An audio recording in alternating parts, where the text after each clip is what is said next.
There are places on Earth where survival should be impossible. Places where the ground can split open without warning, where molten rock glows on the horizon, where the air burns your lungs, and where one wrong step means falling thousands of meters into nothingness. By every rule of nature, these are environments that reject human life, and yet people live there.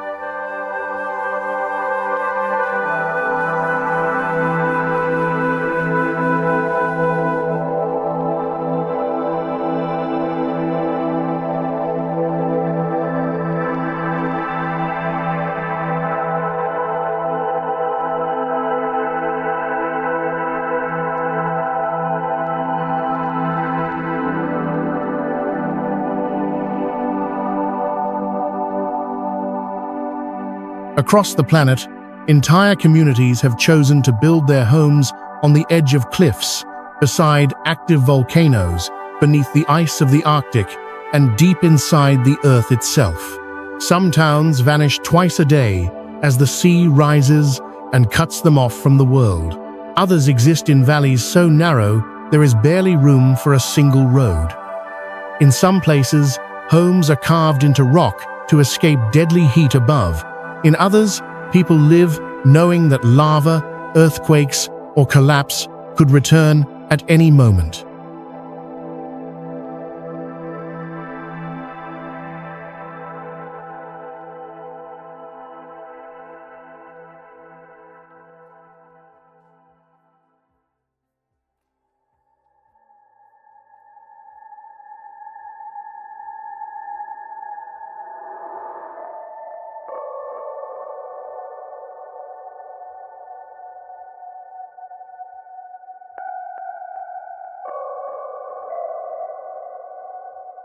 What makes these places truly extraordinary is not the danger, but the decision to stay. These are not accidents. They are not temporary shelters. They are homes. People pray there, raise children there, work there, and grow old there. Over time, constant risk becomes routine, and landscapes that seem hostile and unforgiving become familiar, even comforting. Again and again, throughout history, humans have pushed beyond the boundaries of what seems livable, drawn by faith, survival, isolation, fertile land, or freedom. They have chosen to live where nature offers no mercy. Each of these places tells the same story in a different way, that humans are not defined by comfort, but by adaptation. This journey into the world's impossible places is not just about extreme locations.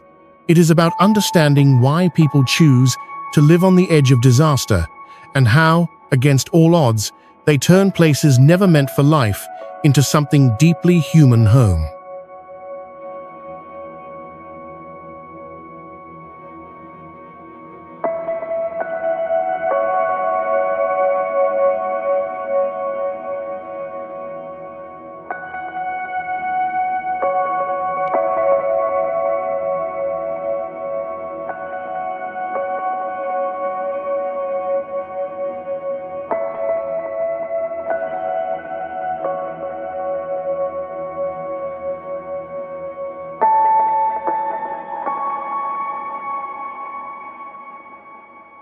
Rising dramatically from the forests of Guizhou province, Mount Fanjing feels less like a mountain and more like a vision.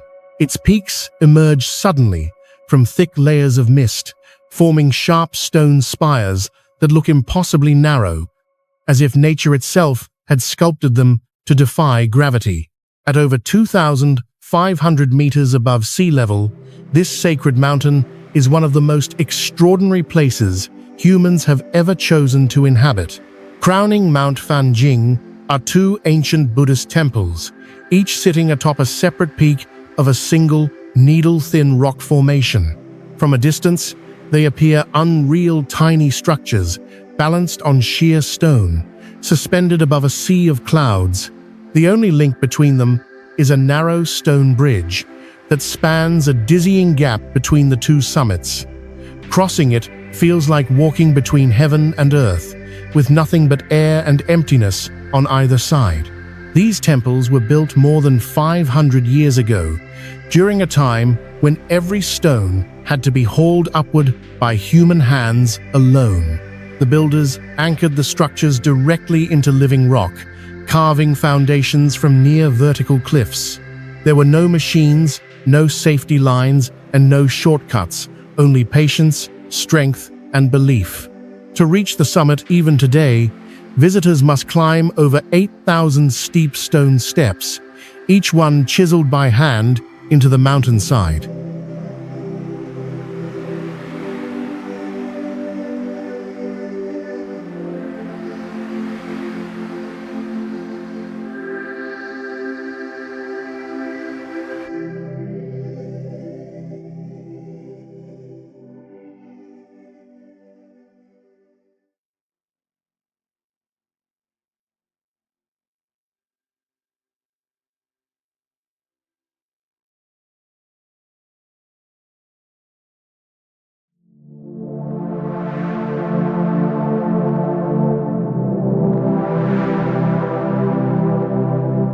For centuries, monks lived and worshipped at these heights, enduring freezing winds, thin air, and extreme isolation. Supplies were carried up the same brutal staircase, turning every journey into a test of endurance. Life on Mount Fanjing was never meant to be comfortable. It was meant to be meaningful. Pilgrims still make the ascent, slowly climbing through forests, fog, and clouds, until the world below disappears.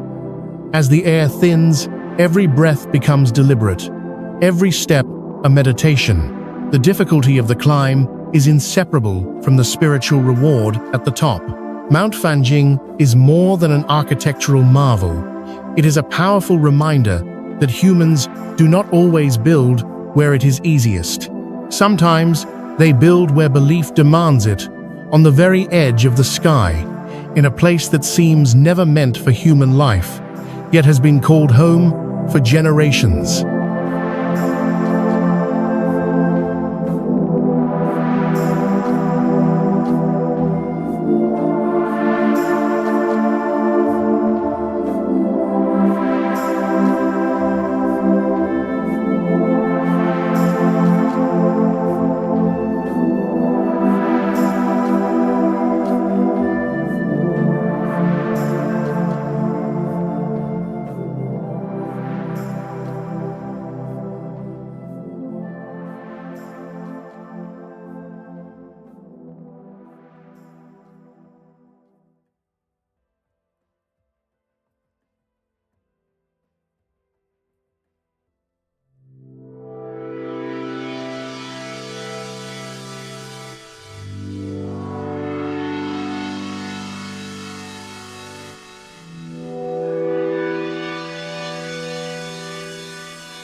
High in the mountains of northern Ethiopia, carved into a sheer sandstone cliff, lies Abuna Yamata Gu, one of the most inaccessible churches on earth. There are no roads leading to it, no handrails, no safety ropes, and no gentle paths worn smooth by time. Reaching this sacred place requires confronting raw exposure, gravity, and fear in their purest forms. The church is perched more than 2,500 meters above sea level, embedded directly into a vertical rock face. From below, it appears almost invisible, blending seamlessly with the cliff as if the mountain itself were hiding it. But the true challenge is not seeing the church, it is reaching it. The final ascent involves climbing barefoot up near vertical rock walls, gripping handholds carved into stone more than 1,500 years ago. In some sections, climbers must traverse narrow ledges, where a single misstep would mean an immediate and fatal fall.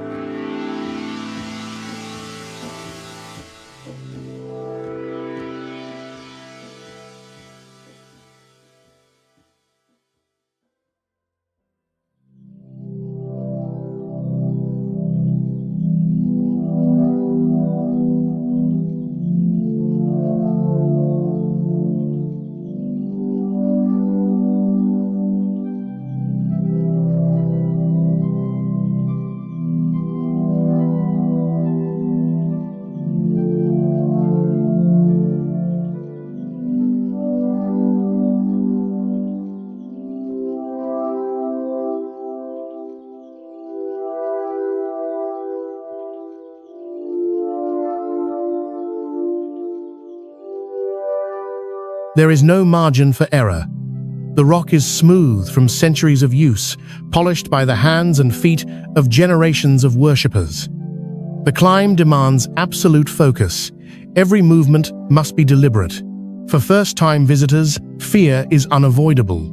For locals, it is simply the path to church.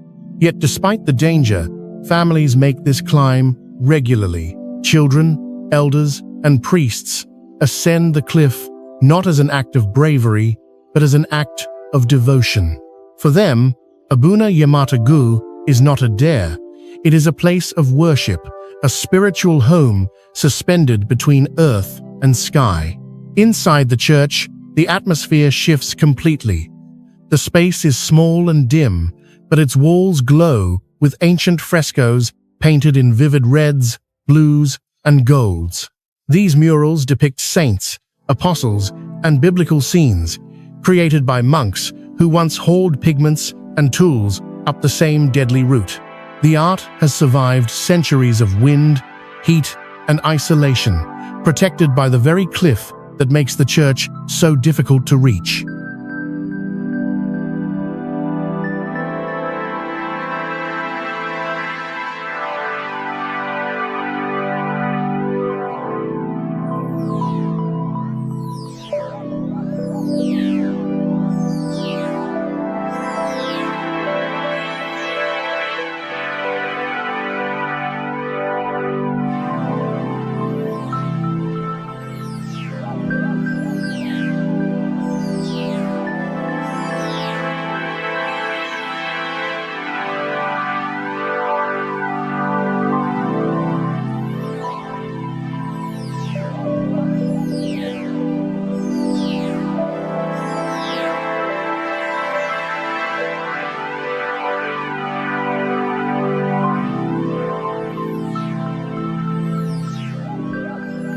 Abuna Yamata-gu represents one of the most extreme examples of faith shaping human settlement. Here, danger is not avoided, it is embraced. The perilous journey is inseparable from the meaning of the destination. Worship does not begin inside the church. It begins on the cliff face itself, where every step upward is a declaration of belief. In a world that often seeks convenience and safety, Abuna Yamata-gu stands as a stark reminder. For some, faith is worth risking everything. Clinging to a sheer rock face high above a deep forested valley in northern Turkey, Sumela Monastery appears less like a building and more like a defiance of gravity itself. Carved directly into the cliffs of the Pontic Mountains, this Byzantine monastery seems to float in mid-air, suspended hundreds of meters above the valley floor with nothing beneath it but open space.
Founded over 1,600 years ago, Sumela was built into a vertical wall of stone at an altitude of more than 1,200 meters.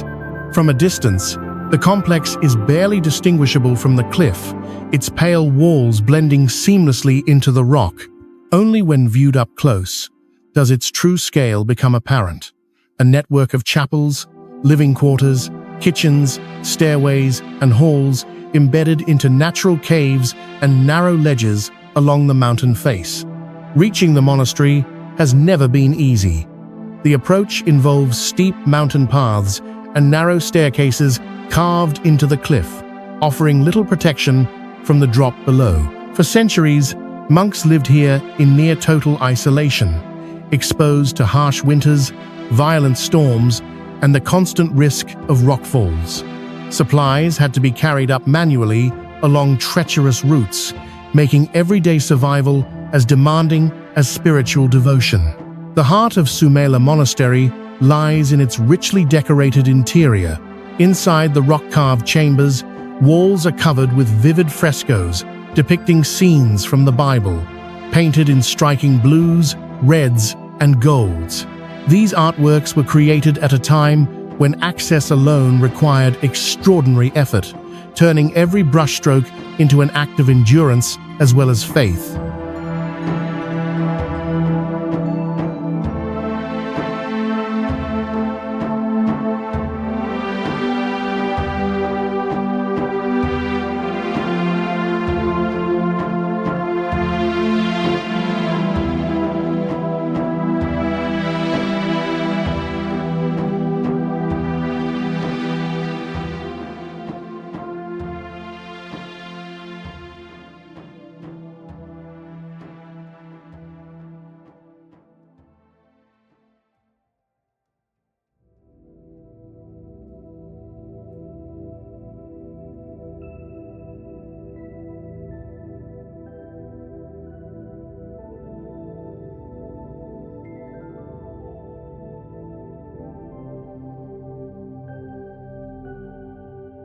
The monastery's location was not chosen for comfort or convenience. It was chosen for isolation. High above the valley, far from towns and trade routes, Sumela offered monks a life removed from worldly distractions. Here, silence, danger, and solitude shaped daily existence, bringing inhabitants closer to their spiritual ideals. Over the centuries, empires rose and fell below its cliffs. Yet Sumela endured, clinging to the mountain through earthquakes, invasions, and abandonment.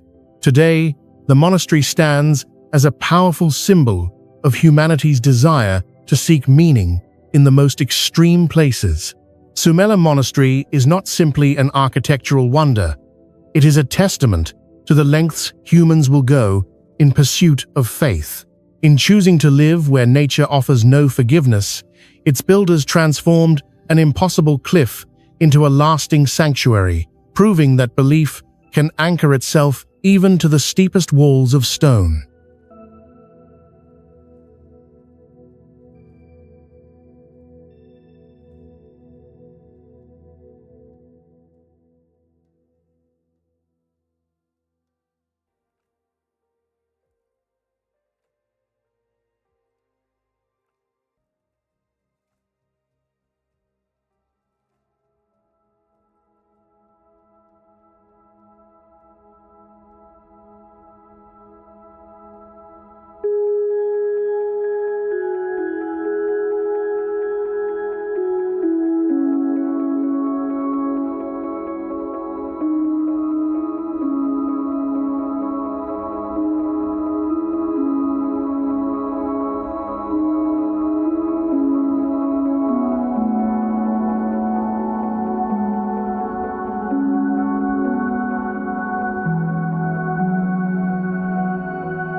In the heart of Australia's vast outback lies Coober Pedy, a town that appears almost empty at first glance.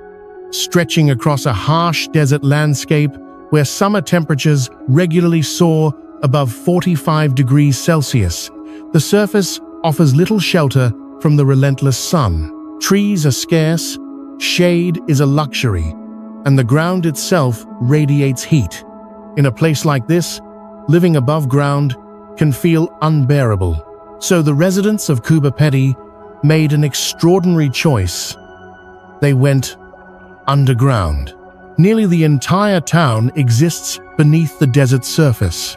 Homes, shops, hotels, churches, and even art galleries are carved directly into the soft sandstone, forming a network of underground spaces known as dugouts.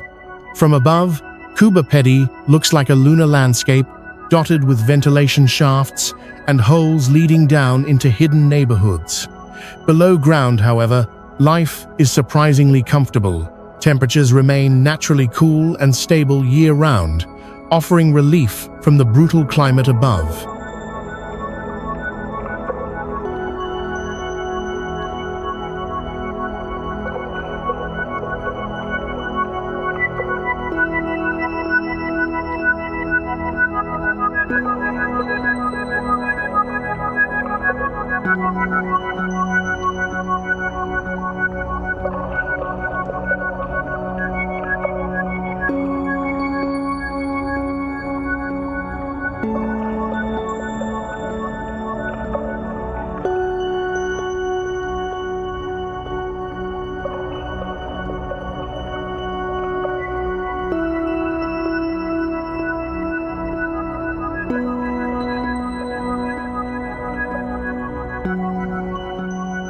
Kuba Pedy was founded in 1915 after opal was discovered in the area.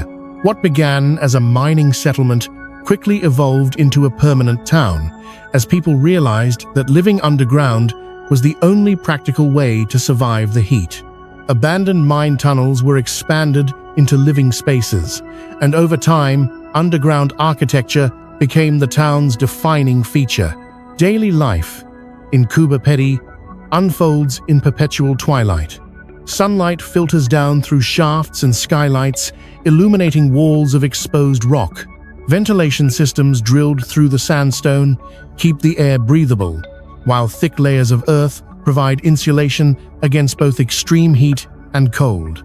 Underground homes are quiet, dust-free, and energy-efficient, an unexpected oasis beneath one of the harshest environments in Australia. Living underground also brings unique challenges. There are no windows in the traditional sense, and residents must be careful not to dig into someone else's home or an active mine shaft. Yet for the people of Kuba Pedy, these trade-offs are worth it.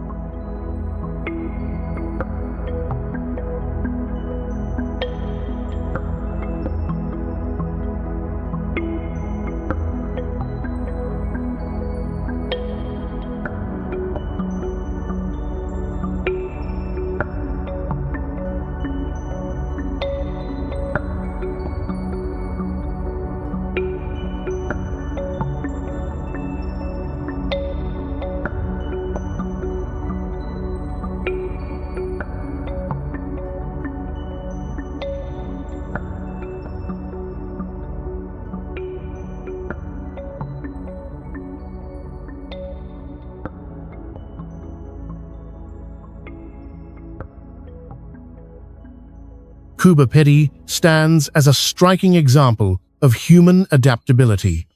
Instead of fighting the desert, its residents reshaped their lives around it, turning an inhospitable landscape into a thriving community.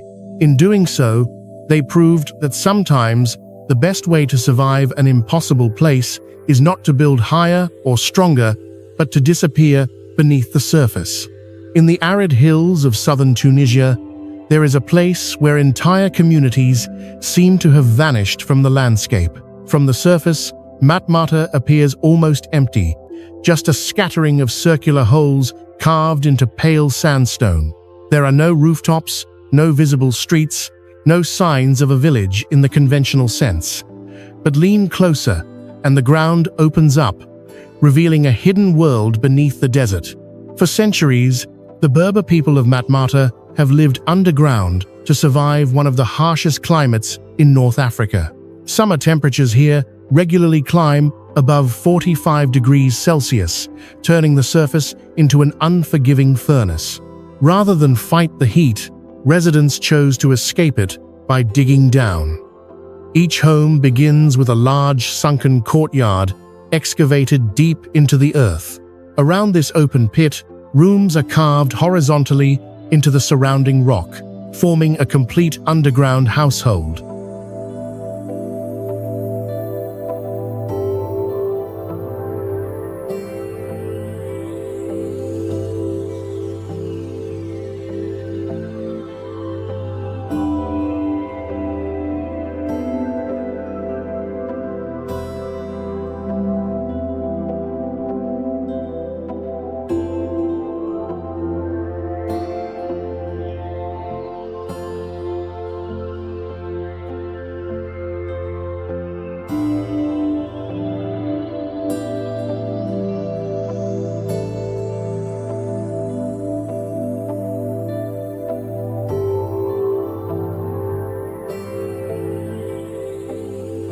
These subterranean homes maintain a remarkably stable temperature throughout the year. Thick layers of earth act as natural insulation, keeping interiors cool during scorching summers and relatively warm during cold desert nights. There is no need for air conditioning, no reliance on modern technology, just an elegant architectural response shaped by generations of experience. Life in Matmata unfolds around the courtyard. Light filters down from above, illuminating doorways that lead into sleeping quarters, kitchens, and storage rooms. The design provides privacy, protection from sandstorms, and safety from extreme weather, all while remaining nearly invisible from a distance. In a region once plagued by raids and conflict, this hidden architecture also offered an added layer of security. Despite their practicality, these underground homes feel almost unreal, as if they belong to another planet. Their otherworldly appearance drew international attention when filmmakers used Matmata as a filming location for Star Wars, transforming the village into the fictional home of Luke Skywalker. Yet, long before it appeared on screen, these dwellings were never meant to impress. They were built purely for survival.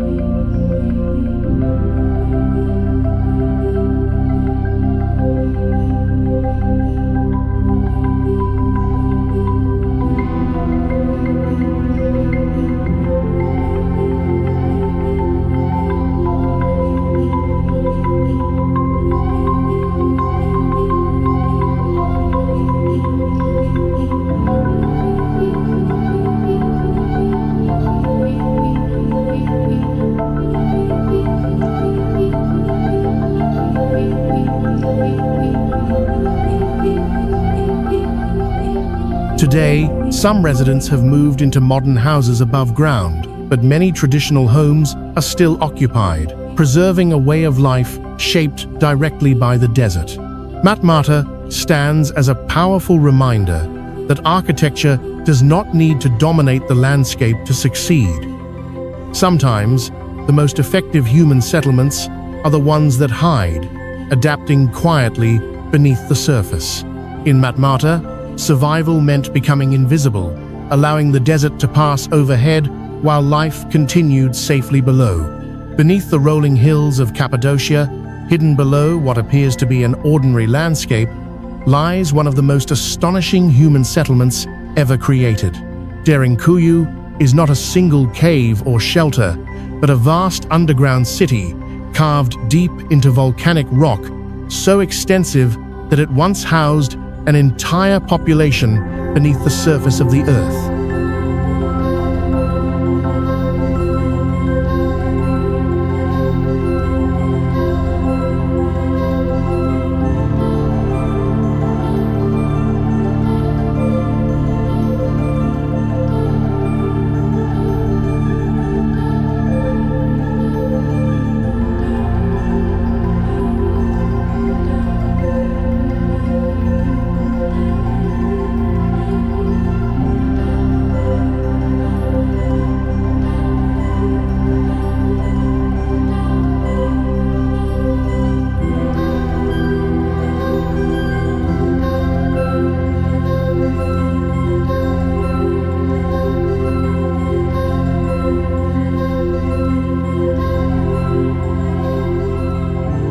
Descending into Derinkuyu feels like entering another world.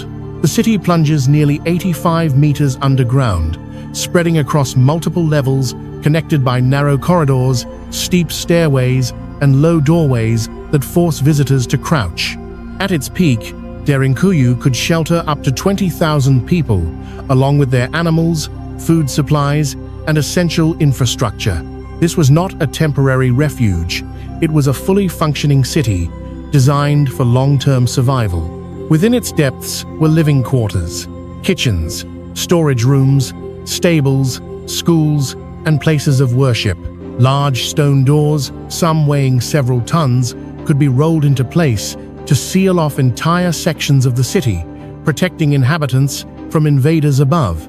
Each level could be isolated if necessary, turning Derinkuyu into a defensive labyrinth nearly impossible to conquer.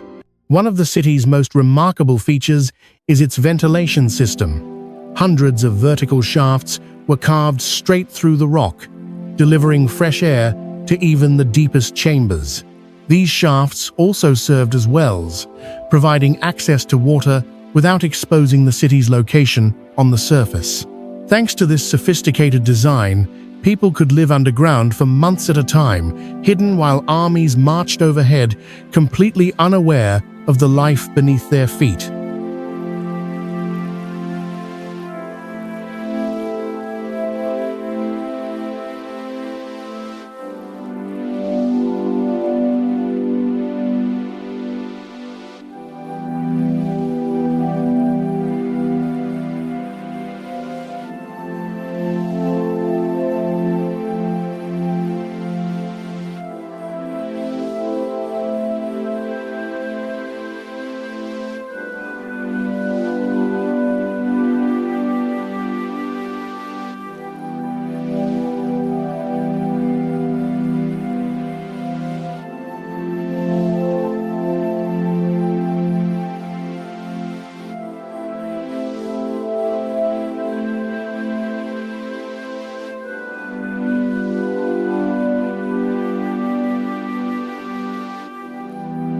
Derinkuyu was carved into soft, volcanic tuff, a material easy to shape, yet strong enough to support vast, hollow spaces. Over centuries, generations expanded and refined the city, responding to periods of war, persecution, and instability. When danger passed, inhabitants could return to the surface, leaving the underground world dormant until it was needed again. Today, Derinkuyu stands as one of humanity's most extreme solutions to survival. Rather than fleeing hostile forces or harsh conditions, people chose to disappear entirely, abandoning sunlight and open skies for safety in darkness. This underground metropolis proves that when the surface world becomes too dangerous, humans are capable of building entire civilizations below it, transforming solid rock into a hidden refuge against an unforgiving world. On Iceland's southwestern coast, the fishing town of Grindavik exists in a place where the earth never truly rests. Built on vast fields of solidified lava, the town sits directly above one of the most geologically active regions on the planet. Here, the ground can tremble thousands of times a year, and the glowing horizon often serves as a reminder that molten rock still moves beneath everyday life.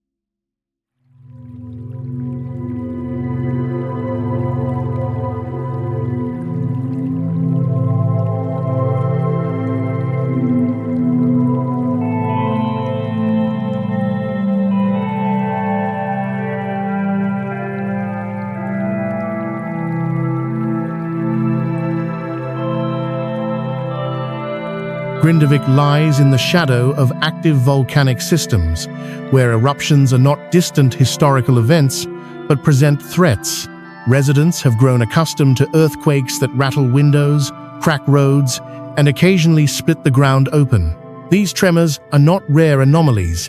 They are part of the town's rhythm, a constant background presence reminding people that stability here is temporary. The danger is not only theoretical. When magma rises close to the surface, entire neighborhoods may be evacuated with little warning. Lava flows, slow but unstoppable, can consume everything in their path. Houses, streets, and infrastructure offer no resistance once the earth decides to reclaim the land. In recent years, Grindavik has faced repeated evacuations, turning daily life into a cycle of waiting, watching, and uncertainty. Adding to the risk is the nearby geothermal power infrastructure, which draws energy from the same volcanic forces that threaten the town. This power plant symbolizes Grindavik's complicated relationship with nature. The same geological activity that endangers lives also provides heat and electricity, sustaining modern Icelandic life. Here, survival depends on carefully balancing benefit and risk.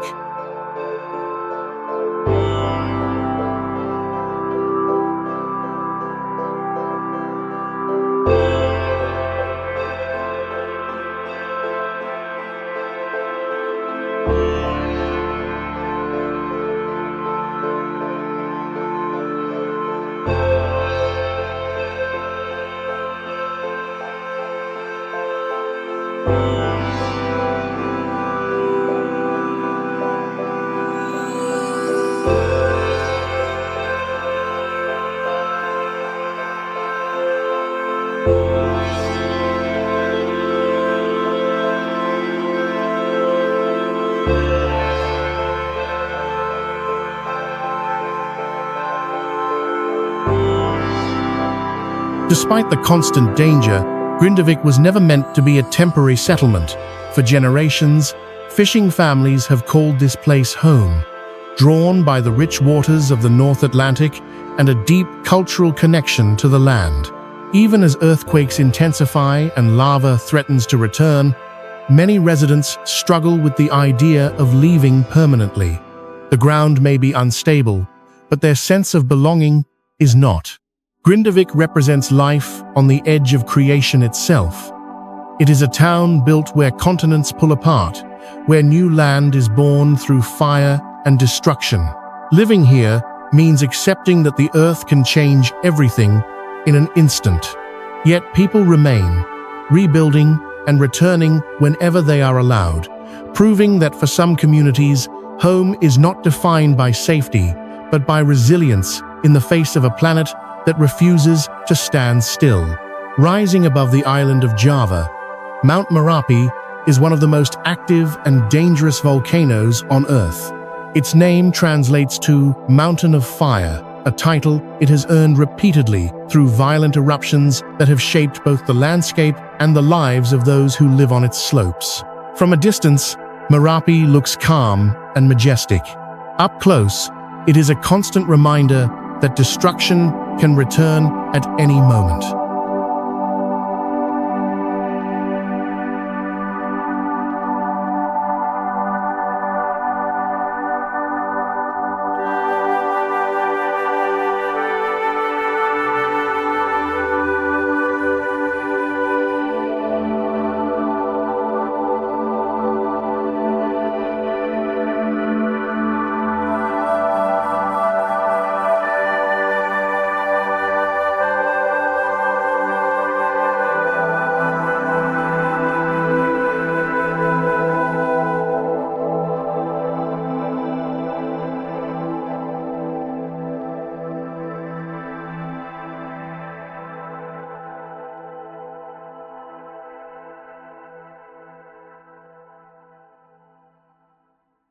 Villages are scattered along Merapi's fertile flanks, sitting directly in the paths of past lava flows and pyroclastic surges.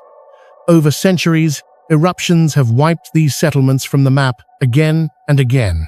Houses have been buried, fields scorched, and entire communities forced to flee.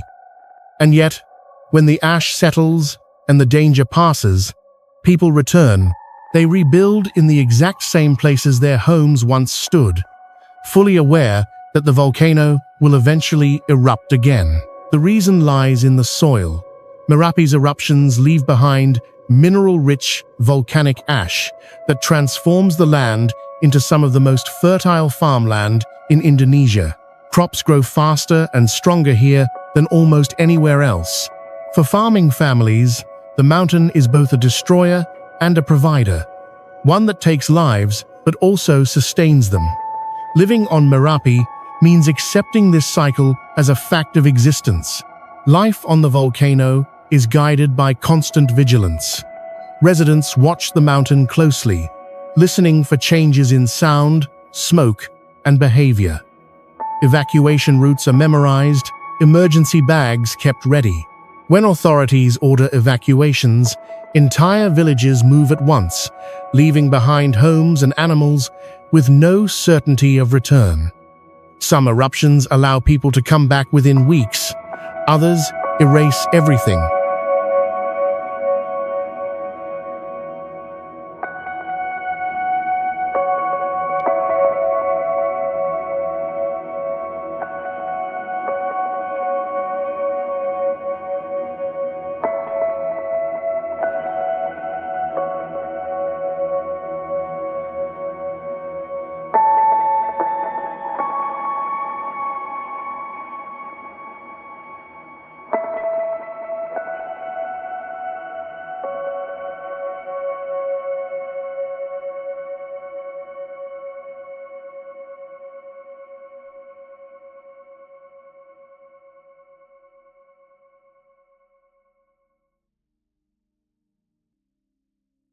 Despite the danger, emotional and cultural ties to the mountain run deep.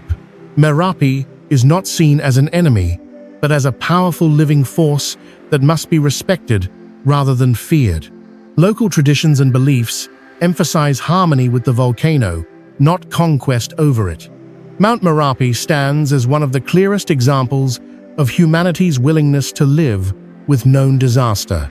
Here, survival is not about avoiding danger, but about coexisting with it, accepting loss, rebuilding after destruction, and choosing life on the edge, because the land, the culture, and the identity it provides are worth the risk. Deep in the volcanic highlands of East Java lies Kawah Ijen, a place that feels less like part of Earth and more like a glimpse into another world. At the heart of this volcano is a vast crater holding a turquoise lake so acidic it can dissolve metal.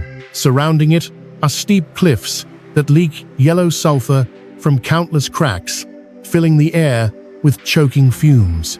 At night, the crater glows with an eerie electric blue fire caused by sulfuric gases, igniting as they meet oxygen.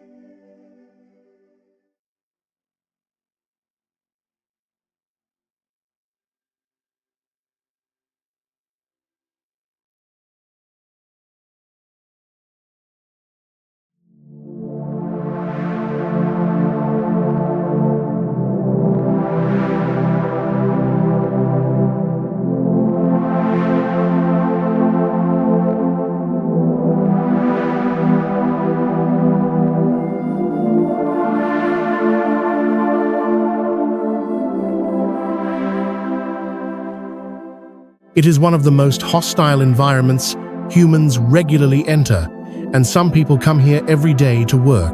Kawah Ijen is home to one of the world's most dangerous forms of manual labor, sulfur mining. Before dawn, miners descend into the crater, carrying little more than simple tools and cloth masks. There is no real protection from the toxic gases that burn the lungs and eyes, nor from the unstable ground beneath their feet. Inside the crater, they hack solid sulfur from the earth, breaking it into chunks and loading it into baskets. Once filled, these baskets can weigh up to 90 kilograms, nearly the weight of a grown adult. With this crushing load balanced across their shoulders, miners begin the long, steep climb out of the crater. Every step is exhausting. Every breath feels sharp and painful as sulfur fumes cling to the air. Accidents are common, and long-term health damage is almost guaranteed. Yet the work continues, day after day.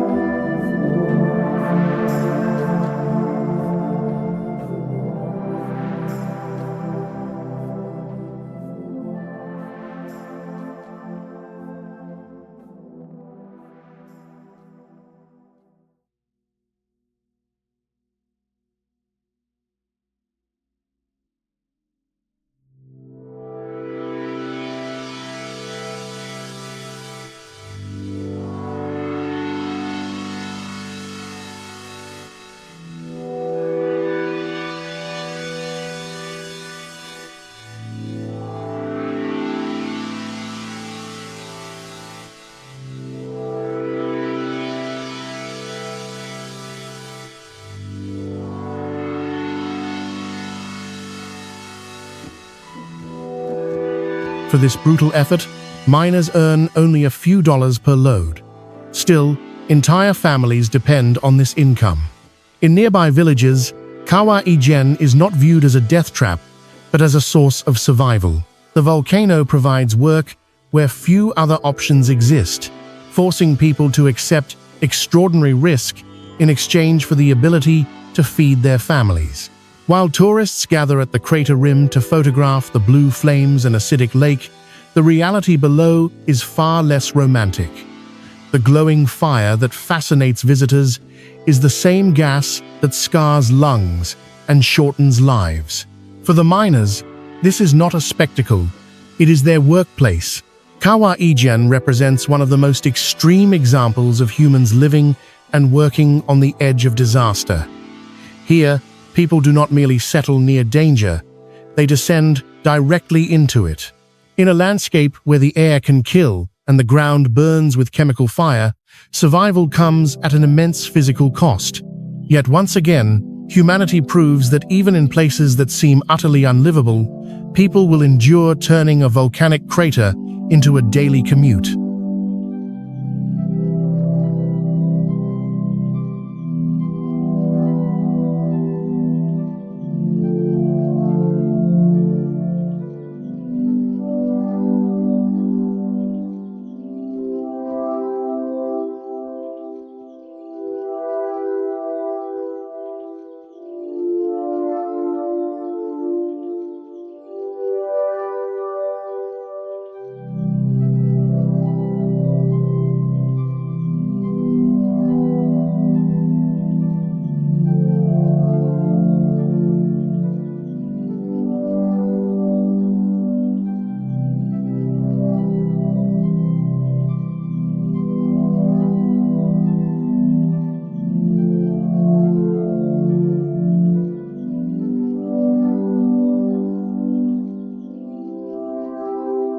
On the remote island of Tanna, in the South Pacific, the ground itself seems alive. At the center of the island rises Mount Yasur, one of the world's most active volcanoes, a mountain that erupts not once in a generation, but dozens of times each day. Explosions send fire, ash, and glowing rocks into the sky, with such regularity that the sound has become part of the island's daily rhythm. Villages lie scattered across the lower slopes of Yasur, close enough that eruptions can be seen, heard, and felt from people's homes. At night, the volcano illuminates the sky with bursts of orange and red, as if the earth were breathing fire. For outsiders, it looks terrifying. For the people of Tanna, it is simply the background of everyday life. Here, volcanic eruptions are not treated as disasters unless they cross a certain threshold. The islanders have lived beside Yasur for countless generations and have learned to read the mountain's moods. The size of an explosion, the color of the smoke, the direction of falling ash, all carry meaning. Residents know which signs demand evacuation and which are nothing more than the volcano clearing its throat.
The soil around Yasur is rich and fertile, renewed constantly by volcanic ash.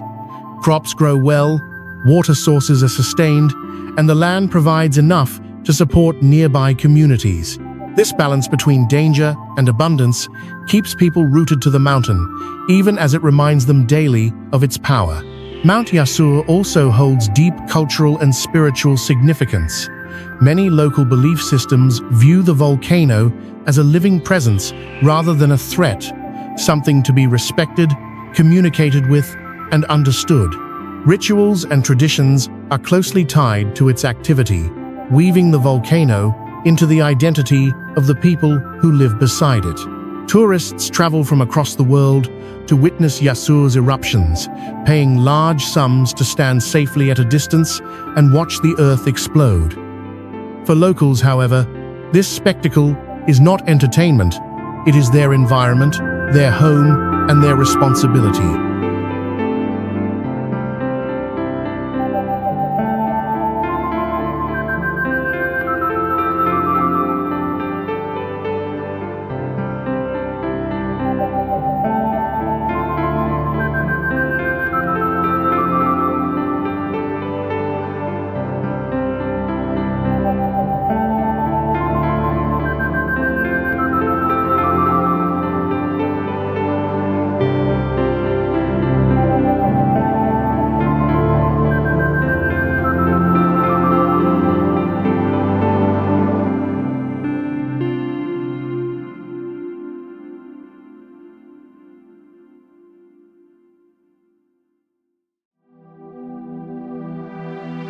Life on Tanna Island demonstrates one of the most extraordinary forms of adaptation on Earth. In a place where explosions shake the ground daily, people do not flee in fear. Instead, they listen, observe, and adjust, living in constant dialogue with a volcano that never sleeps, and proving that even relentless danger can become a familiar companion rather than a reason to leave. Squeezed tightly between towering mountain walls, the city of Yanjin in southwestern China exists in a space that seems far too narrow to hold an urban population. Built along the banks of the Nangxi River in Yunnan province, parts of the city are no more than 30 meters wide. In some sections, there is barely enough room for a single road, a line of buildings, and the rushing river below. And yet, hundreds of thousands of people call this extreme corridor home. Yanjin's geography dictates everything. With steep mountains rising almost vertically on both sides, the city has no room to expand outward. Instead, it stretches lengthwise along the river, forming what is often described as one of the world's narrowest cities. Buildings climb up the slopes in tightly packed terraces, supported by retaining walls and stepped foundations designed to prevent entire neighborhoods from sliding into the water.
Every square meter of land in Yanjin is carefully engineered.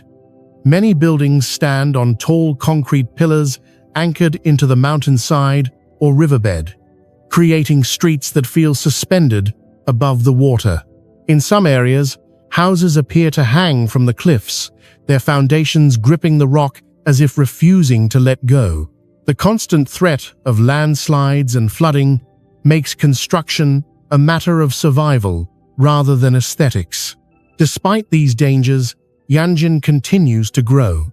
Shops, schools, and apartment blocks stack vertically because there is nowhere else to go. Streets are narrow, crowded, and often feel more like corridors than roads. From above, the city resembles a ribbon of concrete woven through a deep mountain gorge, stretching for kilometers with no escape from its constraints. Living in Yanjin requires constant adaptation to its environment. Heavy rains can trigger landslides, and rising river levels threaten the foundations of riverside buildings. Safety measures are built into daily life, yet risk can never be fully eliminated. The mountains dominate the skyline, pressing in on the city from every direction.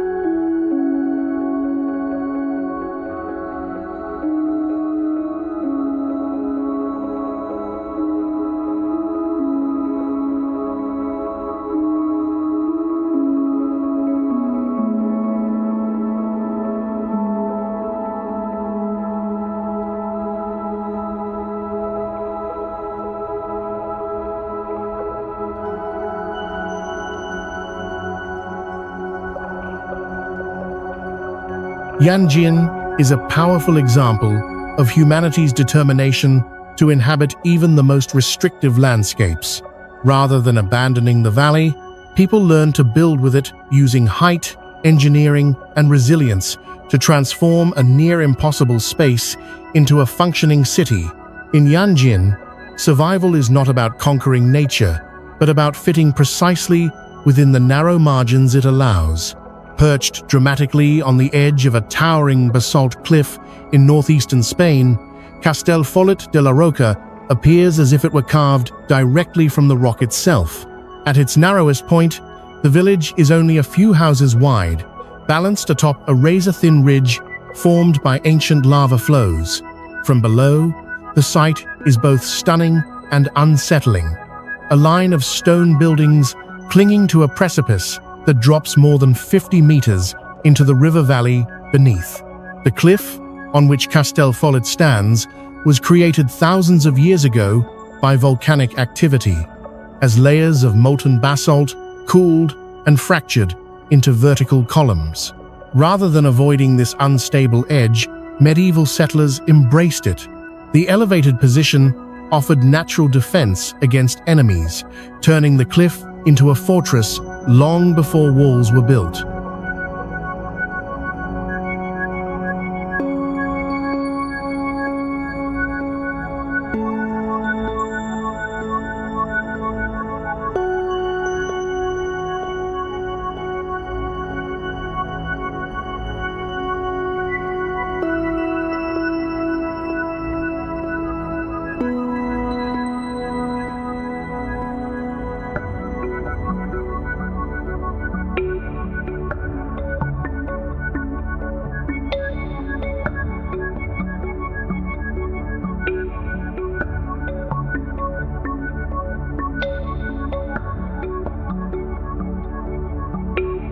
Over time, homes were constructed using the very basalt they stood upon, with stones cut from the cliff face and stacked back into place.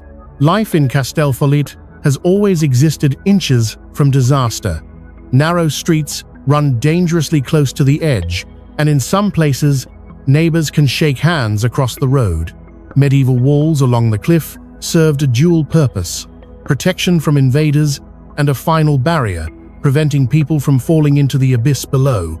Every step toward the village center brings an awareness of the drop just beyond the buildings. Despite its precarious position, Castellfollit has been continuously inhabited for centuries. Generations have adapted to life on the ridge, learning to build carefully and maintain the structures that hold the village together. The cliff, while dangerous, also provided stability, solid volcanic rock, capable of supporting the weight of an entire settlement when treated with respect.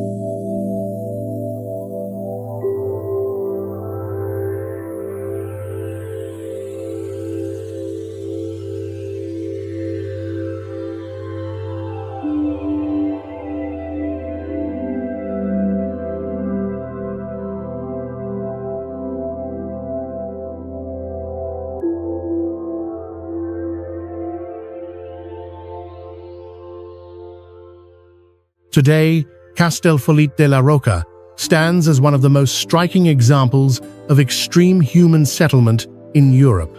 It is a place where architecture and geology are inseparable, where the village does not simply sit on the landscape, but is insewn into it.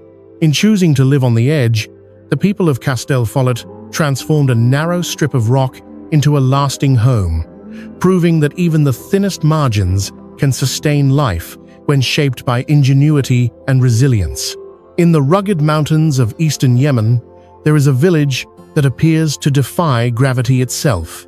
Haid al-Jazil rises directly from a massive boulder, its stone houses stacked and embedded into the rock as if they were grown rather than built. From a distance, the settlement looks like an extension of the mountain, an organic formation shaped by both nature and human necessity.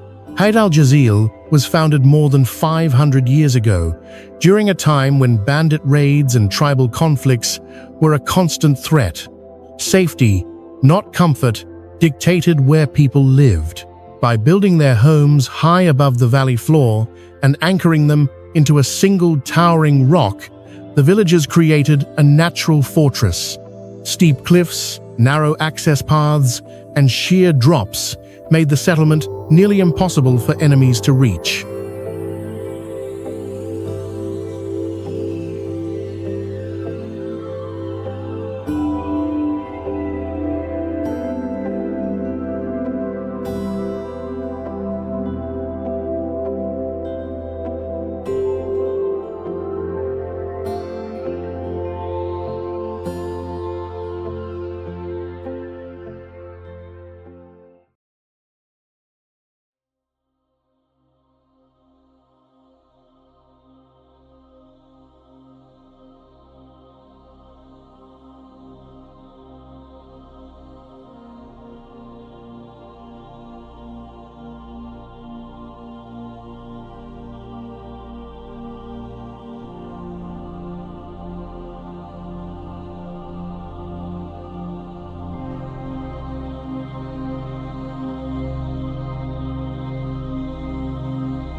The village's architecture is inseparable from the stone it rests on. Homes are carved into crevices and balanced on narrow ledges, using the rock as walls, foundations, and protection. Multi-story houses rise vertically, their flat roofs serving as courtyards or walkways for the level above. Every structure depends on the strength of the boulder beneath it, turning the entire village into a single, interconnected organism. Life in Haid al-Jazil has always required careful balance. Space is limited, and every building must be placed precisely to avoid collapse. Water and supplies had to be carried up steep paths, making daily survival physically demanding. Yet this isolation also fostered a tight-knit community, where cooperation was essential. Unlike modern fortified towns, Haid al-Jazil relies almost entirely on geography for defense. There are no massive walls or gates, only gravity, height, and stone. The same features that protected the village for centuries now make it extremely difficult to maintain.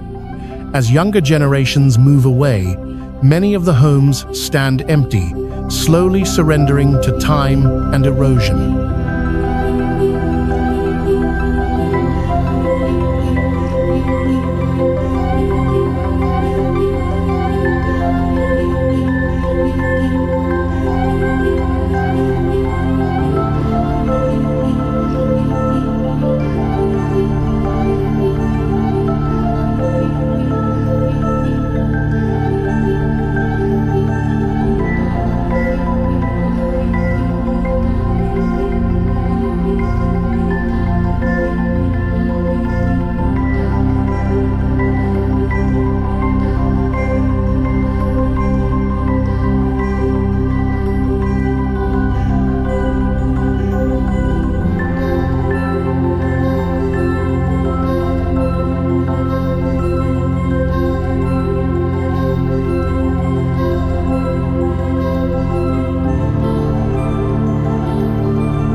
Tide Al Jazeel represents one of the most dramatic examples of humans adapting architecture to extreme terrain. Here, people did not reshape the landscape to suit their needs.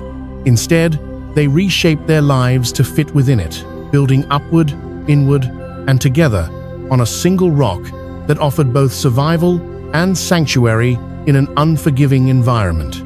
Off the northeast coast of England lies Lindisfarne, also known as Holy Island, a place where the sea decides when the world is allowed to visit. At first glance, it appears to be a quiet coastal village, crowned by the ruins of an ancient priory and a medieval castle. But Lindisfarne's true peculiarity is not its history or isolation. It is the fact that, twice a day, the island completely disappears. Lindisfarne is connected to the mainland by a narrow causeway that stretches across tidal flats. When the tide is low, the road is fully exposed, allowing cars and pedestrians to cross. When the tide rises, the sea sweeps in quickly and relentlessly, submerging the road beneath several meters of water. For hours at a time, Lindisfarne is cut off entirely, transformed into a true island with no physical connection to the outside world.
Living here means planning life around the sea's schedule. Tide tables are posted everywhere, warning visitors exactly when it is safe to cross. Ignore them, and the consequences can be severe. Every year, drivers misjudge the timing and find their vehicles swallowed by the rising water, sometimes needing rescue from emergency refuges built along the route. On Lindisfarne, even a simple trip to the mainland requires respect for nature's clock. Despite this isolation, people have lived on Lindisfarne for over 1,300 years. It was one of the most important centers of early Christianity in Britain, home to monks who deliberately sought separation from the world. For them, the disappearing road was not an inconvenience, it was a blessing. The tides offered protection, silence, and spiritual isolation long before modern defenses existed. Today, residents still embrace a slower rhythm of life shaped by the sea. Supplies, work, and social connections must all bend to the tide's rise and fall. Storms can make the crossing dangerous even when the road is visible, reinforcing the island's dependence on weather and timing.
Lindisfarne is a powerful example of a place where survival does not depend on extreme architecture or technology, but on understanding and respecting natural cycles. Here, the boundary between land and sea is never fixed. Home exists only during certain hours of the day, reminding its residents that nature, not humanity, ultimately controls access to their world. On Greenland's western coast, at the edge of Disco Bay, the town of Ilulissat lives under the constant presence of ice. This Arctic settlement sits beside one of the most active glaciers on Earth, where towering icebergs, some as tall as skyscrapers, break free and drift slowly toward the open sea. Here, the landscape is never still. It cracks, groans, and reshapes itself with thunderous force. Ilulissat overlooks the Ilulissat Ice Fjord, a UNESCO World Heritage Site where more than 35 billion tons of ice carve into the ocean each year. The sound of these massive breaks echoes across the town like distant explosions. For residents, this is not an occasional spectacle, but a daily reminder that they live beside a moving, collapsing world. At night, the noise can be so loud it wakes people from sleep.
The ice dominates every aspect of life.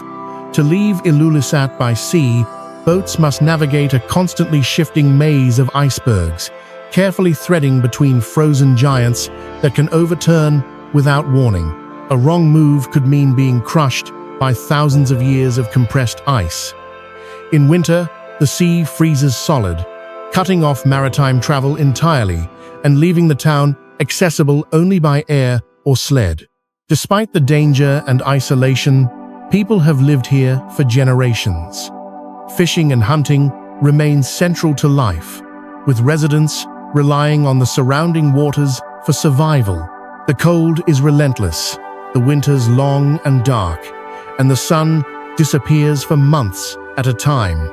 Yet the ice also provides stability, identity, and a sense of belonging, rooted deeply in Arctic tradition.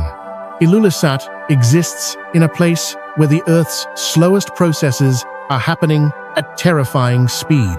Glaciers that took millennia to form are breaking apart before human eyes, reshaping coastlines and ecosystems in real time. The same ice fjord that sends icebergs into the sea today once released the iceberg believed to have sunk the Titanic.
Living in Ilulissat means accepting impermanence as a fact of daily life. Houses stand on frozen ground, facing a horizon that can change overnight. Residents wake each morning knowing that the world around them is literally breaking apart. Ilulissat is an impossible place, not because humans cannot survive there, but because survival requires living beside forces so vast and indifferent that they dwarf human existence. And yet, people remain, building their lives beneath walls of ice, proving that even at the edge of a collapsing Arctic, humanity finds a way to endure. Deep in the heart of the Amazon rainforest lies Iquitos, a city that should not exist by conventional logic. Home to more than 500,000 people, it is one of the largest cities in the world, with no road connection to the rest of its country. There are no highways leading in or out. To reach Iquitos, you must either fly over an endless carpet of jungle or travel for days along winding rivers that cut through some of the most biodiverse and dangerous terrain on Earth.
Iquitos sits on the banks of the Amazon River system, surrounded in every direction by dense rainforest.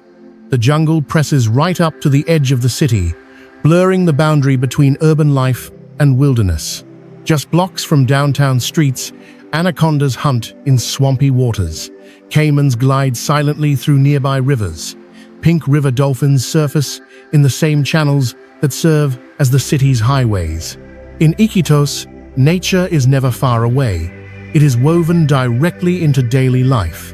The city's isolation shapes everything. Supplies arrive primarily by boat or plane, making goods more expensive and travel slow.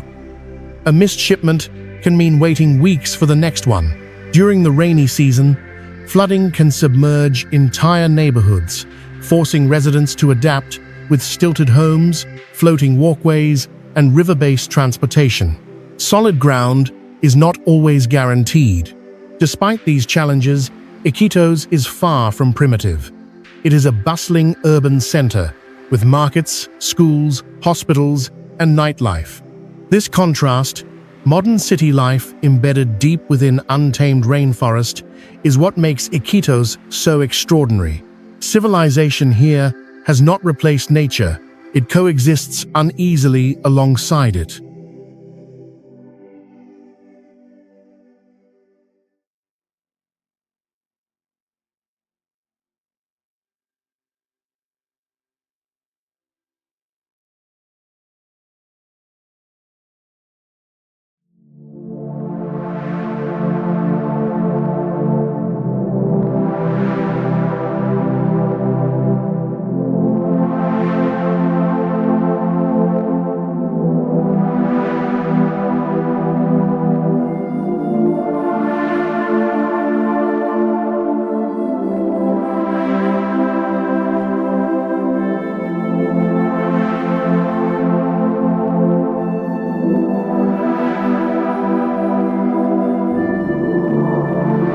Historically, Iquitos rose to prominence during the rubber boom of the late 19th century, when global demand transformed this remote outpost into a wealthy city almost overnight.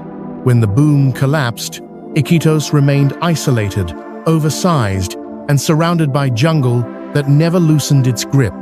Living in Iquitos means accepting vulnerability. Medical emergencies, economic disruptions, and natural disasters are harder to escape when the nearest road is hundreds of kilometers away. Yet, people stay. The river provides food, transport, and identity. The forest offers both danger and livelihood. Iquitos is an impossible place because it challenges the idea that cities need roads to survive. Cut off from the land, it relies on water and air alone. And still, it thrives, proving that even in the deepest wilderness on Earth, humans will find a way to build, adapt, and call it home.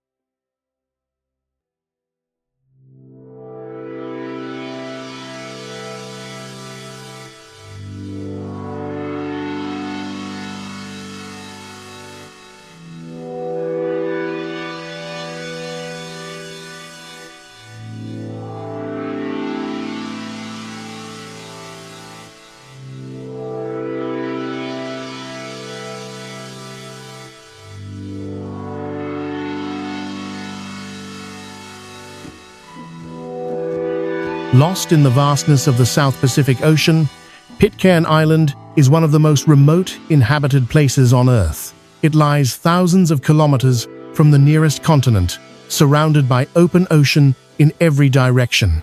There are no airports, no harbors for large ships, and no easy way in or out. Isolation here is not a concept, it is a daily reality. Pitcairn's story began in 1790, when 9 mutineers from the British ship HMS Bounty fled here to escape capture. They chose the island precisely because of its remoteness, burning their ship upon arrival so there would be no way back.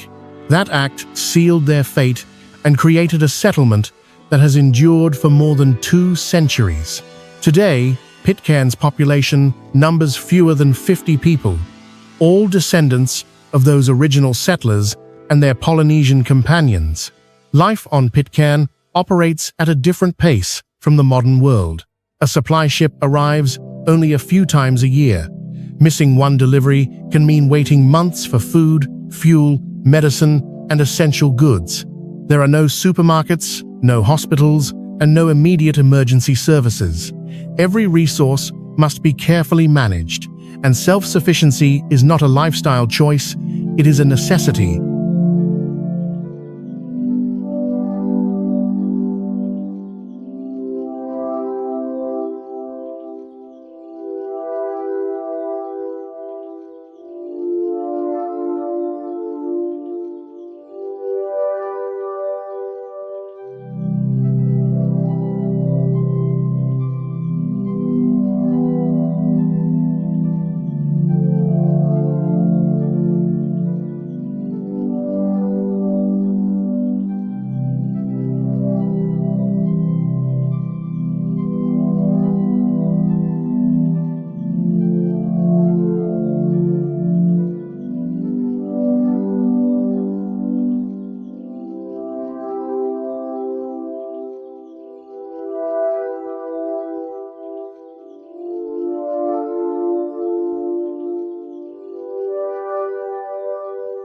The island itself is rugged and unforgiving. Steep cliffs rise sharply from the sea, making landings dangerous even in good weather. Rough ocean swells can isolate the island completely for weeks, preventing boats from reaching shore. Farming is limited, and residents rely heavily on fishing and small-scale agriculture to survive. Despite these challenges, Pitcairn is not a place of despair. The small population forms a tightly bonded community where everyone depends on one another, skills are shared, responsibilities overlap, and cooperation is essential. In a place this isolated, there is no anonymity, only collective survival. Pitcairn Island represents the extreme edge of human isolation. It is a place where the outside world exists, mostly as a distant idea, arriving only with the rare supply ship or radio signal. Yet people continue to live here, raising families and maintaining traditions, choosing isolation over convenience.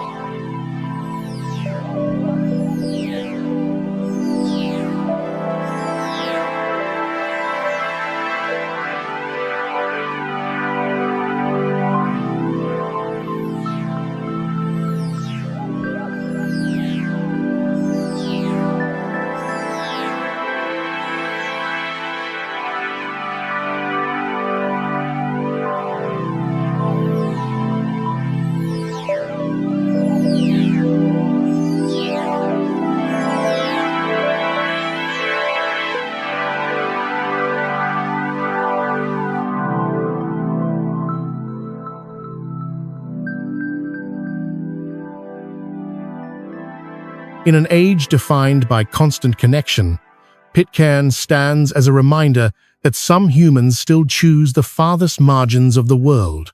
Cut off from nearly everything, they endure not because it is easy, but because this remote speck of land, surrounded by endless ocean, is home. At the heart of Cambodia lies Tonle Sap Lake, a body of water that breathes with the seasons. Unlike most lakes, Tonle Sap does not remain fixed in size. Each year, it expands and contracts dramatically, transforming the surrounding landscape and forcing entire communities to live in constant motion. Here, the boundary between land and water is never permanent. During the dry season, Tonle Sap shrinks into a relatively modest lake, exposing fertile land around its edges. Villages settle closer to the ground, and daily life feels almost ordinary. But when the monsoon rains arrive, everything changes. Floodwaters from the Mekong River reverse the flow of the Tonle Sap River, causing the lake to swell to nearly 6 times its dry season size. Forests, fields, and roads disappear beneath rising water.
For the people who live here, adaptation is the only option.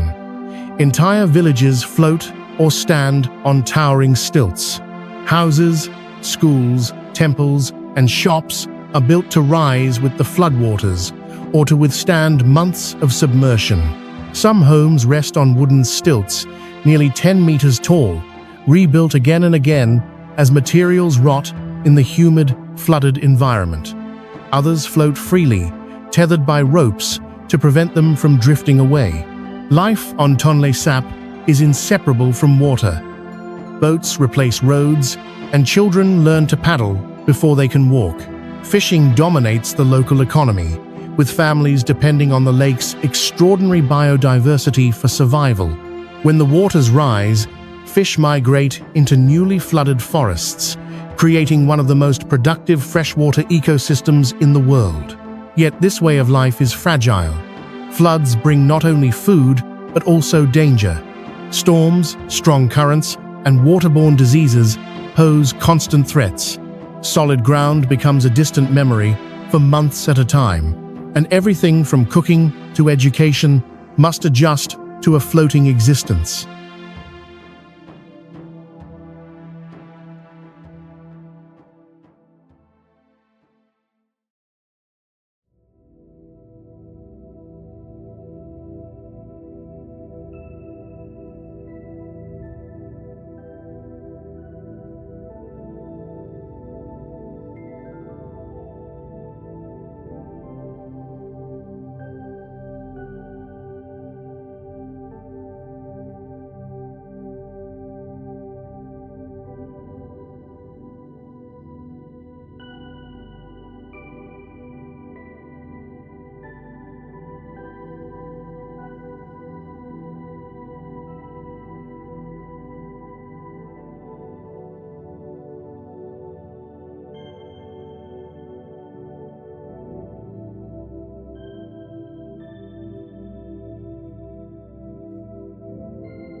Tonle Sap is an impossible place, not because people cannot live there, but because the environment refuses to stay the same. Homes must move, rise, or vanish with the seasons. Stability is replaced by flexibility and permanence by renewal.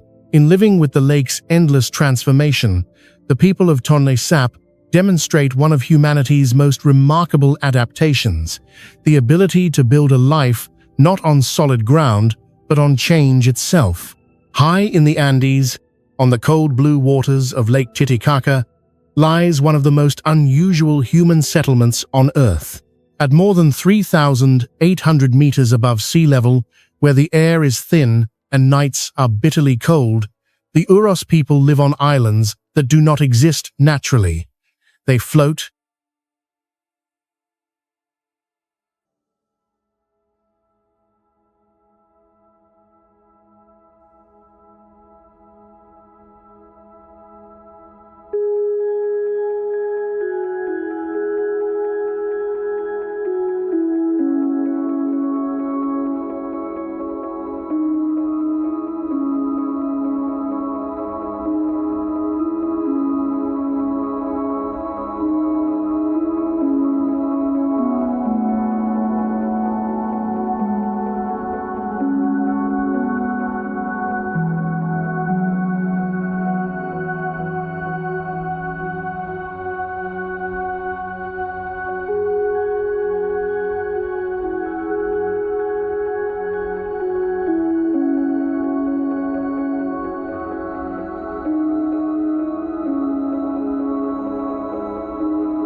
The Uros Islands are entirely man-made, constructed from totora reeds that grow in the shallow waters of the lake.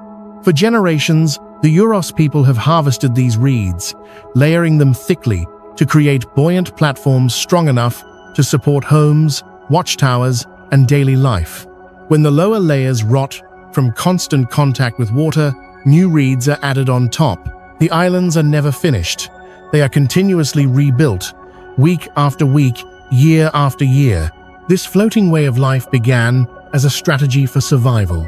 Historically, the Uros used their mobile islands to escape hostile groups on the mainland.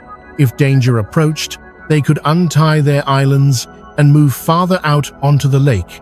In a world where land meant vulnerability, the water became protection.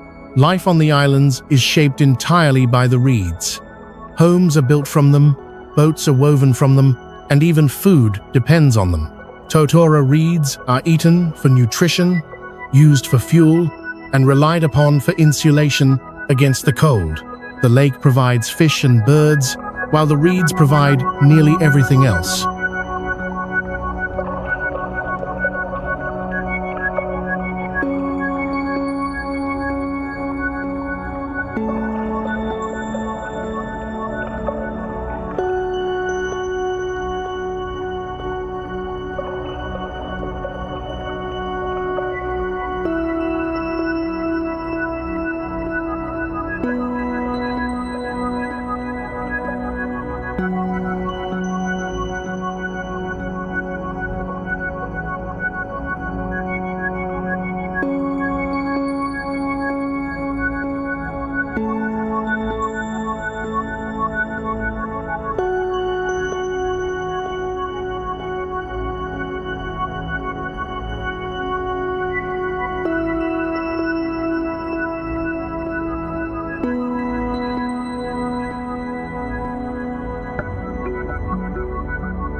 Living on floating islands brings constant challenges. The ground is never truly stable, walking feels spongy, and strong winds can shift entire islands. Rain and frost accelerate decay, forcing constant maintenance. There is no solid foundation to rely on, only the balance between water and plant life. Despite these hardships, the Uros have preserved their culture in one of the most extreme environments imaginable. Today, their islands have become a major tourist attraction, drawing visitors from around the world. While tourism provides income, it also introduces pressure to modernize. threatening traditional practices that have sustained the community for centuries. The Uros Islands represent one of humanity's most elegant solutions to an impossible problem. When land could not be owned or defended, the Uros simply created their own. In a place where the ground itself floats, home is not defined by permanence or stability, but by constant renewal.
On Lake Titicaca, the Uros people prove that survival does not always mean conquering nature. Sometimes it means building with it light enough to float, flexible enough to endure, and resilient enough to remain human in a world that never stands still. Across the vast open plains of Mongolia, the horizon stretches unbroken in every direction. There are no fences, no roads, and often no visible signs of human settlement, only grass, sky, and an overwhelming sense of emptiness. This is the Mongolian steppe, one of the most sparsely populated regions on Earth, where isolation is not a temporary condition, but a way of life. Here, home is not built to last in one place. Instead, it moves. Nomadic families live in gurs, also known as yurts, circular tents made from felt, wood, and rope. Everything a family needs can be dismantled in under an hour, loaded onto animals or trucks, and reassembled miles away before nightfall. On the steppe, survival depends on mobility. When pasture dries up or winter approaches, people move with the seasons, following grass, water, and weather.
Life on the steppe is shaped by extreme contrasts. Summers can be scorching, with little shade and relentless sun. Winters are brutal, with temperatures plunging below 40 degrees Celsius and winds sweeping across the plains without obstruction. Snowstorms and droughts can wipe out entire herds, destroying livelihoods in a single season. There are no natural barriers to shield against the elements, only experience, preparation, and resilience. Despite these hardships, Nomadic life offers a form of freedom rarely found elsewhere. Days can pass without seeing another human being. The silence is immense. The land feels endless, making individuals feel both insignificant and deeply connected to nature. Skills are passed down through generations: how to read the sky, predict weather, navigate without maps, and survive where mistakes can be fatal. Yet this ancient way of life is under threat. Climate change has made winters harsher and droughts more frequent, pushing many nomads toward the outskirts of cities like Ulaanbaatar. Modern pressures, economic uncertainty, and environmental instability are slowly eroding a culture built on movement and adaptability. Still, nearly a third of Mongolia's population continues to live this way.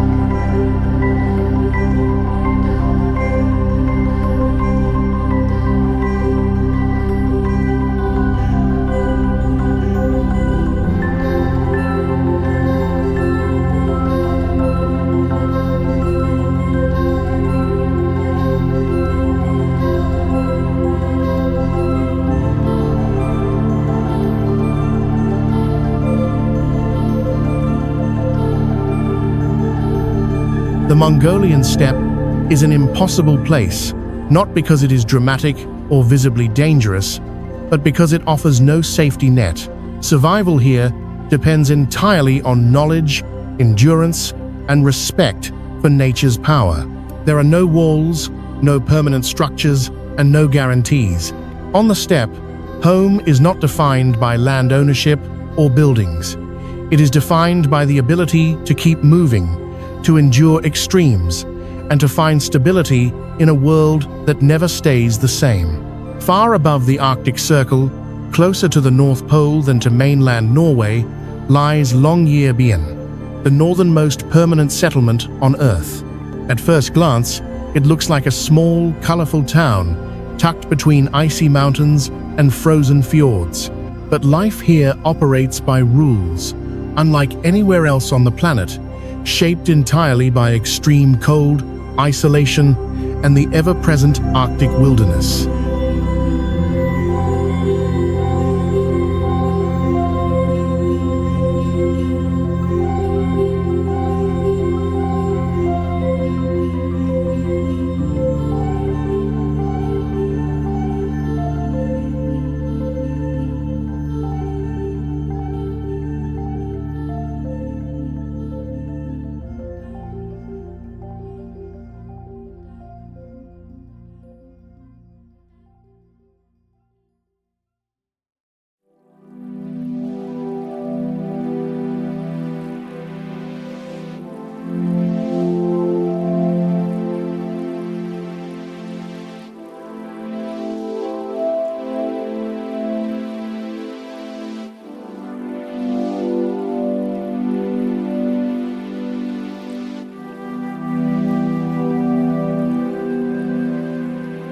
In Longyearbyen, the ground is permanently frozen. Permafrost locks the soil solid year-round, preventing natural decomposition. Because of this, traditional burial is impossible. For decades, residents have followed strict rules surrounding death, ensuring that people do not die or are not buried here under normal circumstances. When someone becomes seriously ill, they must travel to mainland Norway, not for treatment, but to ensure that death does not occur in a place where the earth refuses to reclaim the body. It is one of the clearest examples of how nature can directly shape social norms. The environment outside is equally unforgiving. Polar bears roam the surrounding wilderness, outnumbering humans on the archipelago. Anyone leaving the settlement limits is required to carry a rifle not for crime, but for survival. In Longyearbyen, The most dangerous neighbor is not another person, but a predator that sees humans as prey.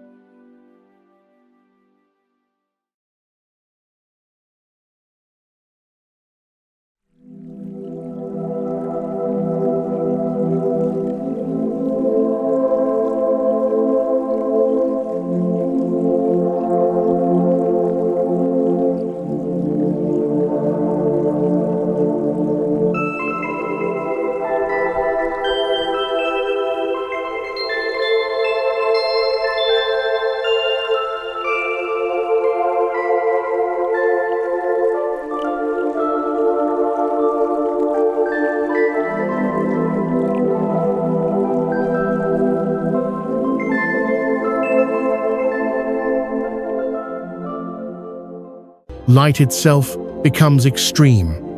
For months each winter, the sun never rises, plunging the town into continuous darkness. Then, in summer, it never sets.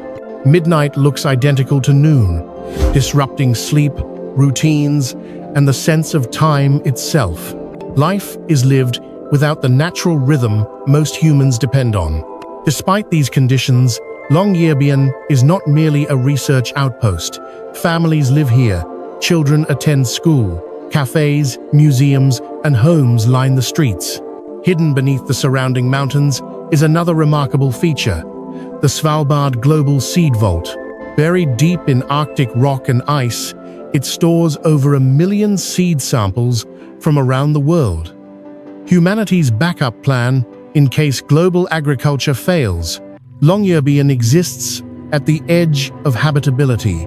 Every aspect of life here is negotiated with the environment, from housing and wildlife safety to laws surrounding birth and death. It is a place where civilization survives only through constant awareness and adaptation.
In Longyearbyen, humanity has pushed settlement as far north as possible, not to conquer the Arctic, but to coexist with it. Here, life continues under conditions that seem fundamentally hostile, proving once again that humans will build homes, even where the planet itself seems unwilling to allow them. Deep within the dense rainforests of northern Guatemala lies Tikal, an ancient city that once stood among the greatest urban centers of the Maya civilization.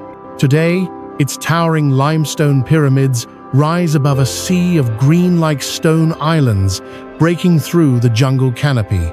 From the ground, they appear almost swallowed by nature, silent, overgrown, and eerily isolated.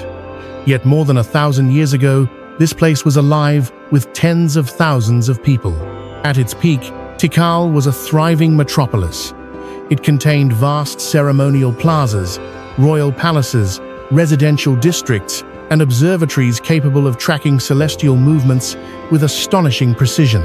Stone roads connected different parts of the city, and massive reservoirs collected rainwater to support a population that rivaled many modern cities.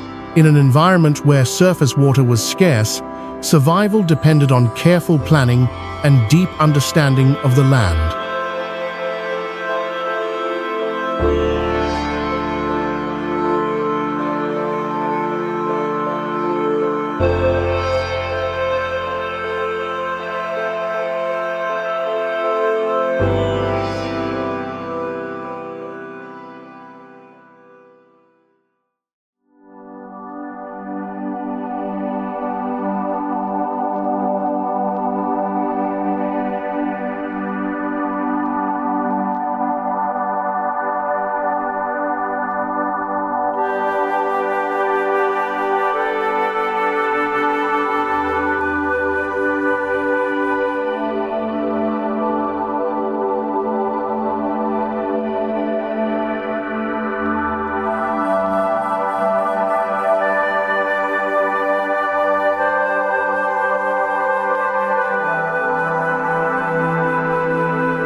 Then, around the 9th century, something extraordinary happened.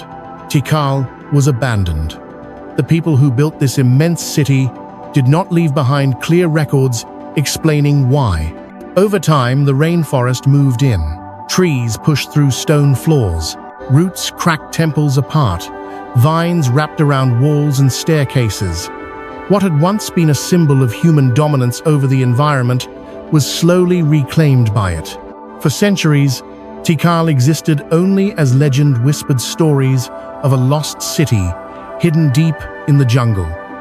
It was not until explorers hacked through thick vegetation that the scale of what had been lost became clear. Entire pyramids had vanished beneath layers of earth and plant life, preserved and erased at the same time by the forest that engulfed them. Tikal is an impossible place, not because humans could not build there, but because sustaining such a massive city in a fragile environment proved unsustainable.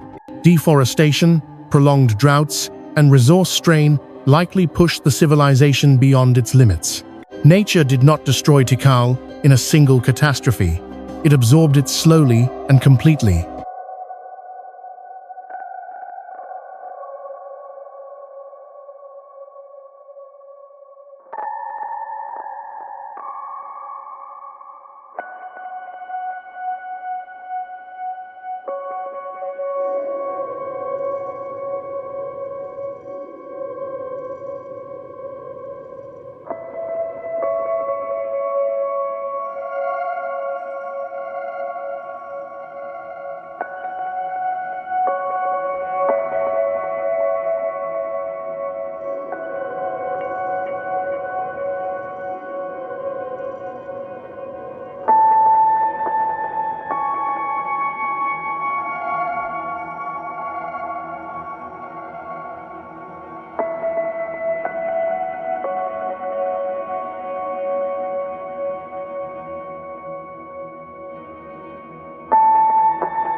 Today, Tikal stands as a powerful reminder of both human ambition and vulnerability. The jungle hums with life, where crowds once gathered. Monkeys and birds now occupy spaces once reserved for kings and priests. In Tikal, the forest reclaimed what humanity left behind, showing that even the greatest cities can vanish when the balance between people and nature is broken. Deep within the dense rainforests of northern Guatemala lies Tikal, an ancient city that once stood among the greatest urban centers of the Maya civilization. Today, its towering limestone pyramids rise above a sea of green-like stone islands, breaking through the jungle canopy. From the ground, they appear almost swallowed by nature, silent, overgrown, and eerily isolated. Yet more than 1,000 years ago, this place was alive with tens of thousands of people. At its peak, Tikal was a thriving metropolis. It contained vast ceremonial plazas, royal palaces, residential districts, and observatories capable of tracking celestial movements with astonishing precision. Stone roads connected different parts of the city, and massive reservoirs collected rainwater to support a population that rivaled many modern cities. In an environment where surface water was scarce, survival depended on careful planning and deep understanding of the land.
Around the 9th century, something extraordinary happened.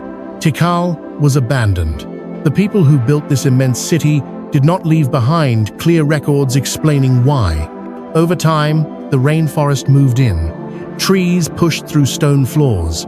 Roots cracked temples apart. Vines wrapped around walls and staircases. What had once been a symbol of human dominance over the environment was slowly reclaimed by it. For centuries, Tikal existed only as legend, whispered stories of a lost city, hidden deep in the jungle. It was not until explorers hacked through thick vegetation that the scale of what had been lost became clear.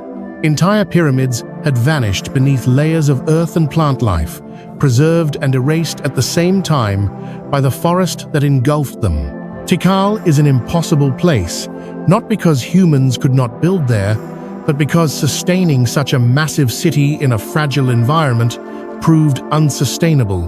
Deforestation, prolonged droughts, and resource strain likely pushed the civilization beyond its limits. Nature did not destroy Tikal in a single catastrophe. It absorbed it slowly and completely.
Today, Tikal stands as a powerful reminder of both human ambition and vulnerability. The jungle hums with life where crowds once gathered. Monkeys and birds now occupy spaces once reserved for kings and priests. In Tikal, the forest reclaimed what humanity left behind, showing that even the greatest cities can vanish when the balance between people and nature is broken. In northern Ukraine, near the border with Belarus, lies Pripyat, a city frozen at the exact moment when human confidence in technology collapsed. Built in 1970 to serve the Chernobyl nuclear power plant, Pripyat was once a model Soviet city, designed for progress, efficiency, and a bright future. Nearly 50,000 people lived here, most of them young families, engineers, and workers who believed they were part of something modern and safe. On the 26th of April 1986, that belief shattered. A catastrophic reactor explosion at Chernobyl released massive amounts of radioactive material into the atmosphere. Within hours, radiation turned the surrounding land into an invisible death zone. Yet Pripyat's residents were not evacuated immediately. Children went to school, couples walked the streets. Life continued unaware that the air itself had become lethal.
When evacuation finally came, it was sudden and final. Residents were told they would be gone for only a few days.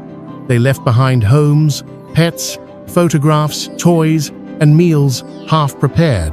They never returned. Pripyat became a ghost city in a matter of hours. Today, the city stands in silent decay. Apartment buildings crumble, classrooms remain filled with scattered books. An amusement park never officially opened still holds its rusting Ferris wheel, eternally waiting for a celebration that never came. Time stopped here, but nature did not. Trees push through concrete, vines crawl across balconies. Wildlife now roams freely through streets, once filled with buses and laughter. Ironically, the exclusion zone created to protect humans from radiation has become one of Europe's most unusual wildlife refuges. Wolves, boars, deer, and even rare species have returned, thriving in the absence of people. The disaster that erased human life allowed nature to reclaim the land with astonishing speed.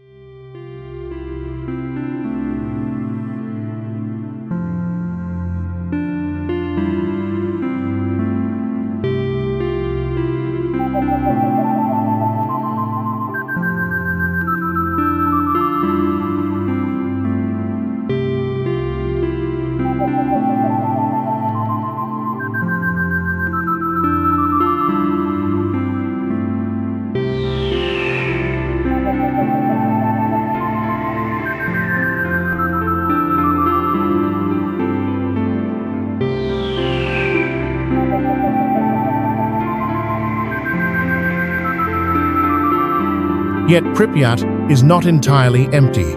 A small number of elderly, self-settlers have illegally returned to nearby villages, choosing to live out their final years in homes they refuse to abandon. For them, radiation is less frightening than exile. Pripyat is an impossible place because it was destroyed not by nature, but by human error.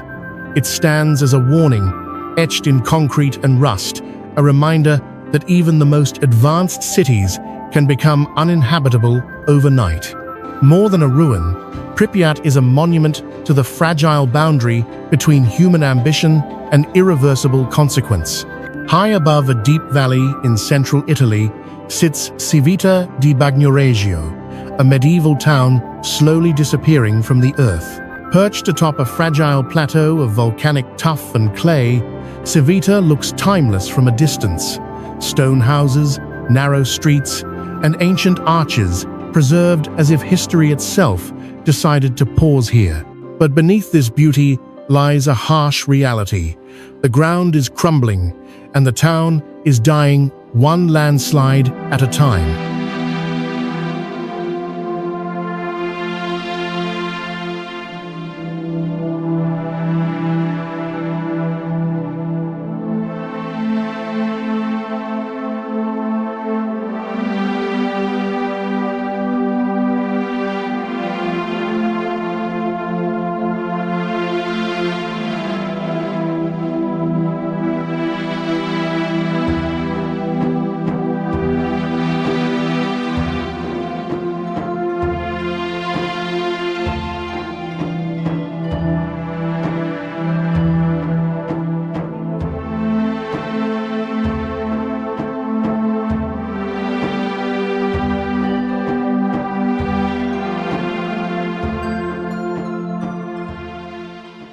Founded over 2,500 years ago by the Etruscans, Civita was built on soft volcanic rock that was easy to shape but dangerously unstable.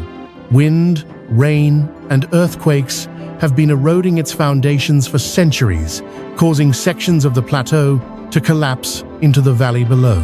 What was once a thriving hilltop city has been steadily reduced, losing neighborhoods, farmland, and access routes as the land beneath it gives way.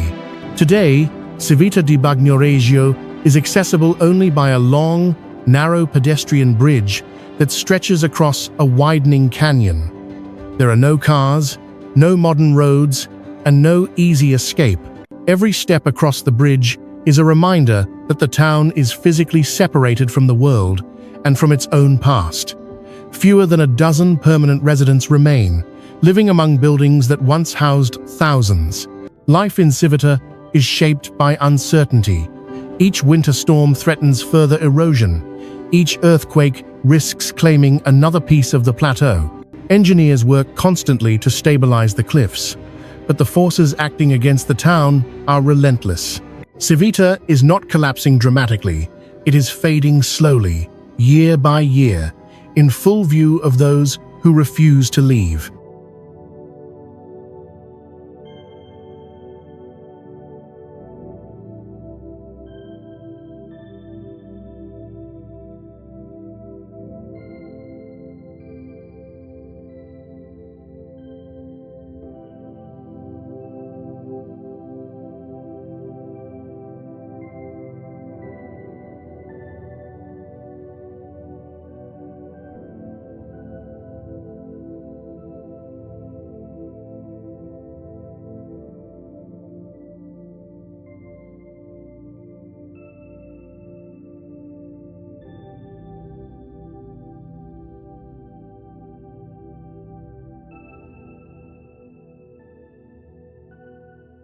Despite its decline, Civita has not been abandoned.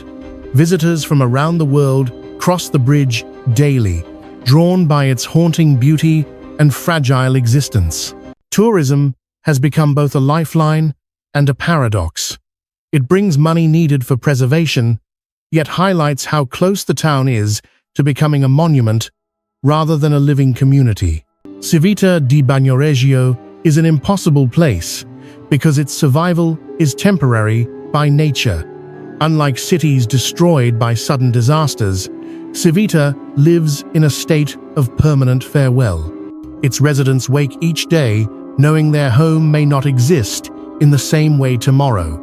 In Civita, humanity's struggle is not against dramatic catastrophe, but against time itself. The town stands as a poignant reminder that some places endure not by resisting change, but by accepting their fragility, clinging to existence on a shrinking piece of land, suspended between history and oblivion.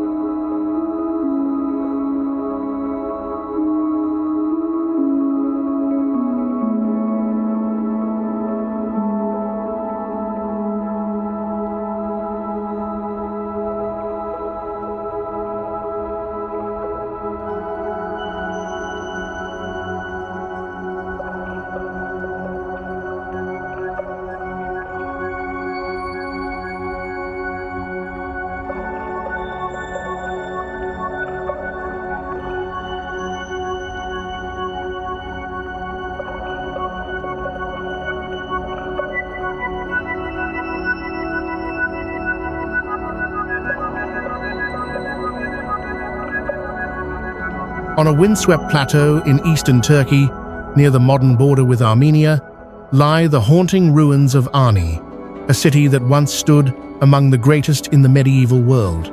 Today, its broken walls, collapsed churches, and roofless palaces rise from empty grassland like scattered bones, silent witnesses to a civilization that believed itself eternal. At its height, in the 10th and 11th centuries, Ani was the capital of the Armenian Bagratid Kingdom and one of the largest cities on earth. With a population estimated at over 100,000, it rivaled cities such as Constantinople and Baghdad. Known as the City of 1,001 Churches, Ani was a center of trade, culture, and architectural innovation. Merchants traveled vast distances to reach its markets, and its cathedral, palaces, and fortifications symbolized power and prosperity. Ani's location was both its strength and its weakness. Positioned along major trade routes, it flourished economically. But the same open plateau that allowed commerce also left the city exposed. Earthquakes repeatedly damaged its buildings, cracking foundations and collapsing domes. Invasions followed Byzantines, Seljuks, Mongols, each leaving scars on the city's structure and population. As political power shifted and trade routes changed, Ani's importance slowly faded.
By the 14th century, the city was largely abandoned. Without maintenance, walls crumbled, roofs fell in, and nature began its quiet reclamation. Wind swept through empty streets where crowds once gathered. Grass grew inside churches where prayers had echoed for centuries. What remained was a monumental shell, too large to disappear completely, yet too fragile to survive as a living city. Today, Ani stands isolated, far from major towns, its ruins exposed to the elements and to time. The silence is overwhelming. With no urban life to soften its decay, every crack and fallen stone feels final. Ani is not a city destroyed in a single moment, but one that collapsed gradually under the weight of instability, neglect, and shifting history. Ani is an impossible place because it represents the illusion of permanence. It reminds us that even the most powerful cities can vanish when geography, politics, and nature align against them.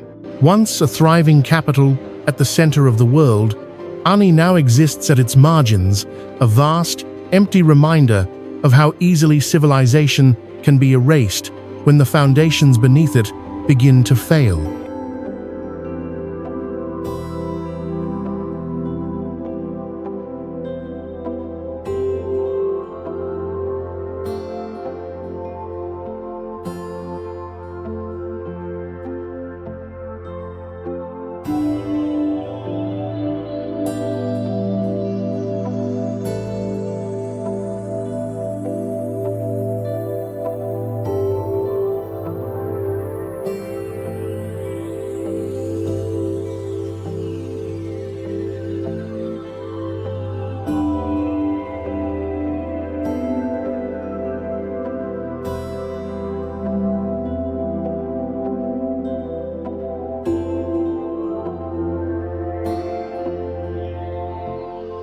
High in the Caucasus Mountains of southern Russia, perched on a rocky plateau more than 1,500 meters above sea level, lies Gamsutl, a village so remote and inaccessible that it has earned the nickname the Machu Picchu of Dagestan.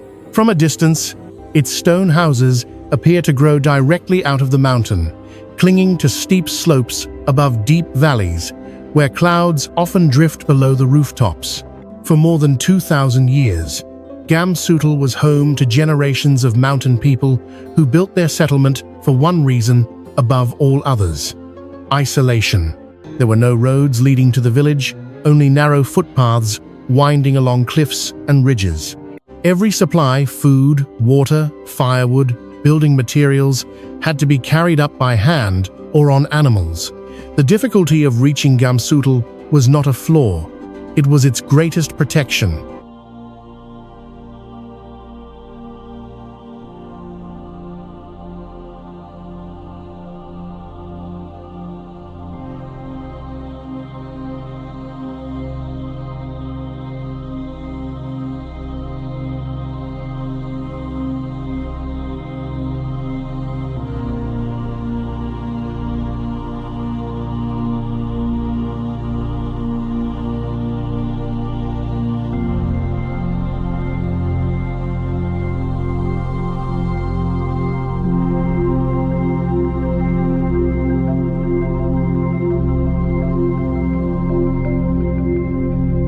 The village's architecture reflects this harsh reality.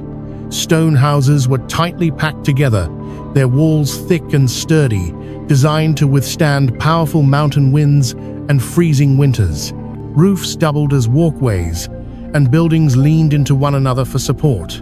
Space was limited, but efficiency was essential. Life here demanded cooperation, endurance, and constant physical effort.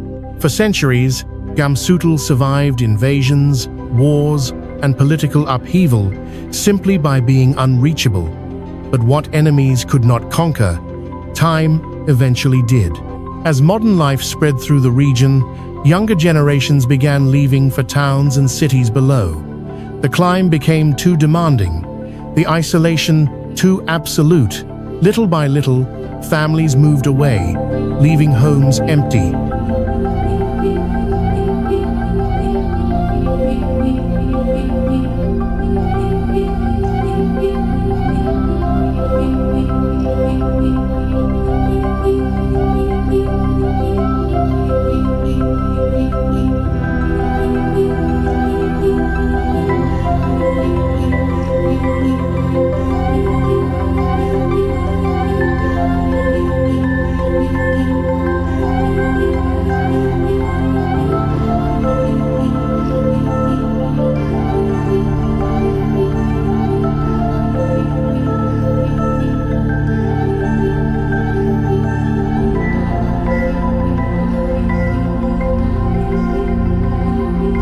The final chapter came quietly. In 2015, the last resident of Gamsutl passed away, ending thousands of years of continuous human habitation. The village did not fall to disaster or violence, it simply emptied out. Today, Gamsutl stands abandoned, its stone houses exposed to weather and erosion, slowly returning to the mountain that once protected them. Walking through Gamsutl now feels like stepping into a paused moment in history. Doors remain open, walls still stand, and streets still wind upward, yet no voices remain. The silence is total. Gamsutl is an impossible place, not because humans could not survive there, but because survival demanded more than the modern world was willing to give. It stands as a powerful reminder that isolation, once a strength, can become a burden. And when the last person leaves, even the most resilient communities become ghost towns, left to fade quietly into the landscape that once sustained them.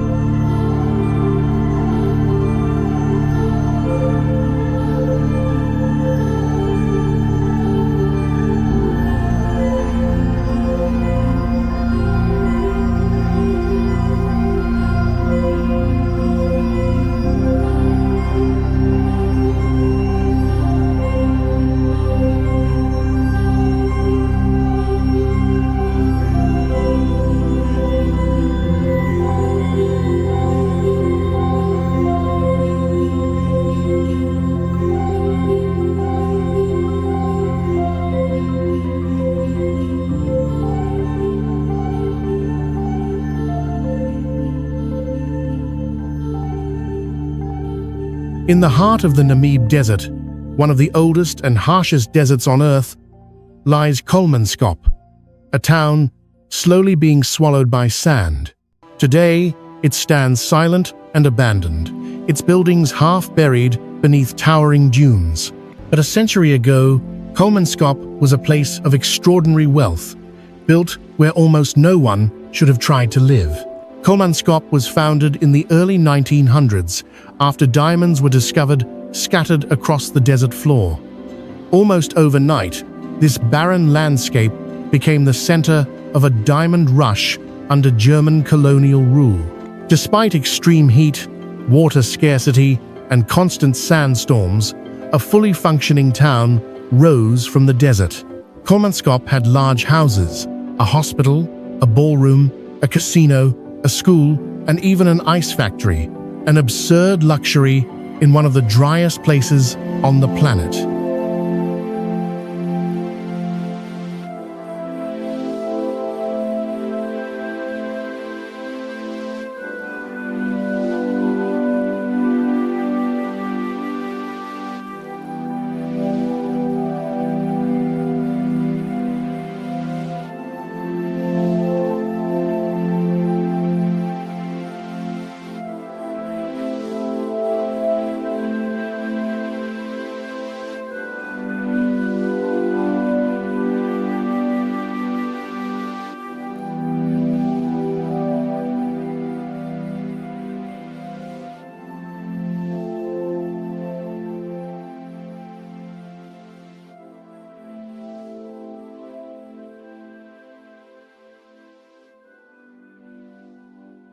Everything needed for life had to be imported.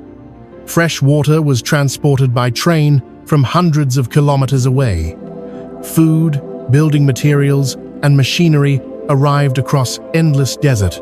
The town existed only because diamonds made it profitable enough to fight nature at any cost. But Kolmanskop's success was fragile.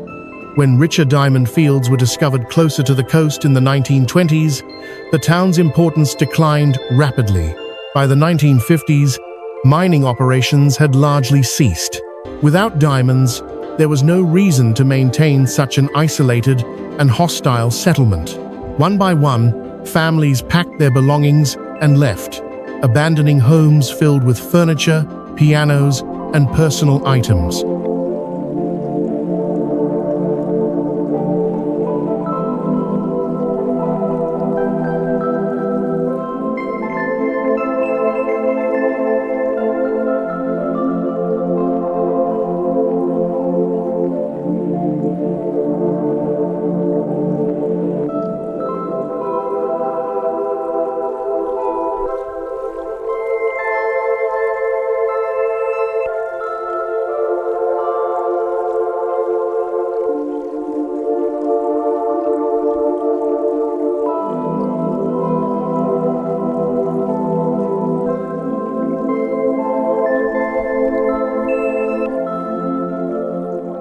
Nature wasted no time reclaiming what humans had built. Sand poured through broken windows and doorways, filling rooms until dunes rose to ceiling height. Walls cracked under relentless heat and wind. The desert, which had never truly been conquered, simply resumed its slow advance. Today, Kolmanskop feels frozen in a surreal state between existence and disappearance. Sunlight filters through shattered windows, illuminating ripples of sand inside former living rooms and bedrooms. Bathtubs, staircases, and door frames emerge from dunes like archaeological remains of a recent past. Kolmanskop is an impossible place because it was never meant to last. It depended entirely on a single resource and constant human effort to resist its environment. Once that effort stopped, the desert proved unstoppable.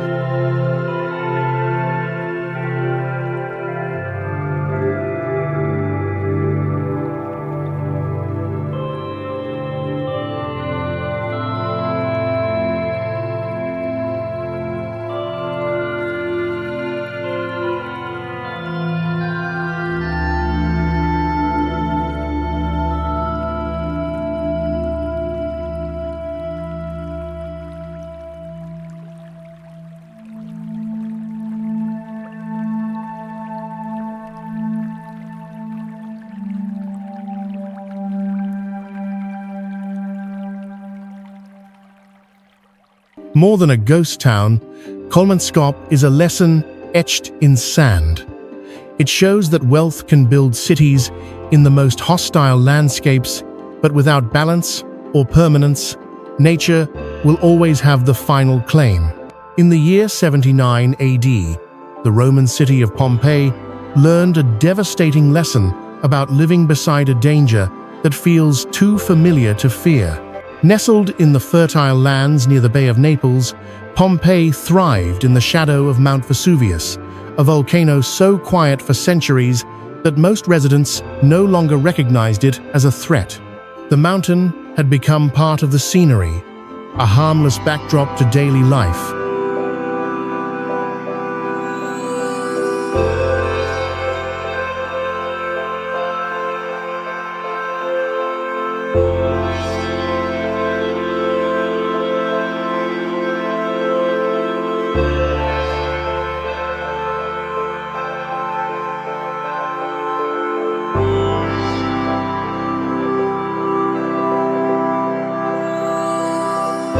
Pompeii was a prosperous city, home to merchants, artisans, and wealthy elites. Its streets were lined with villas, bakeries, bathhouses, temples, and markets. Frescoes decorated the walls. Bread baked in ovens. Life moved forward with confidence and routine. The land was rich, the climate mild, and the location ideal for trade. Few questioned why the soil was so fertile or what force had created it. Then, in a matter of hours, everything ended.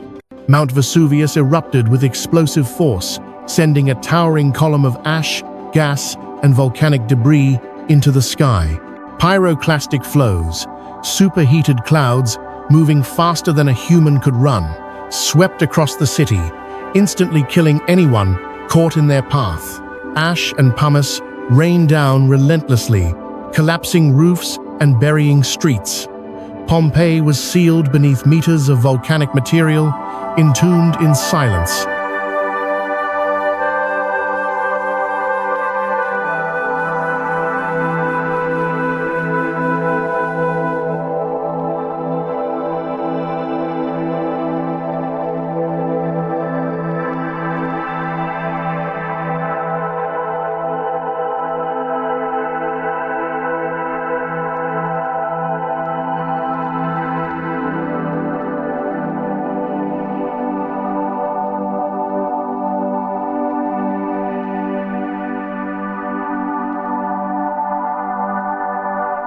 Unlike cities destroyed by war or gradual decline, Pompeii was frozen in time.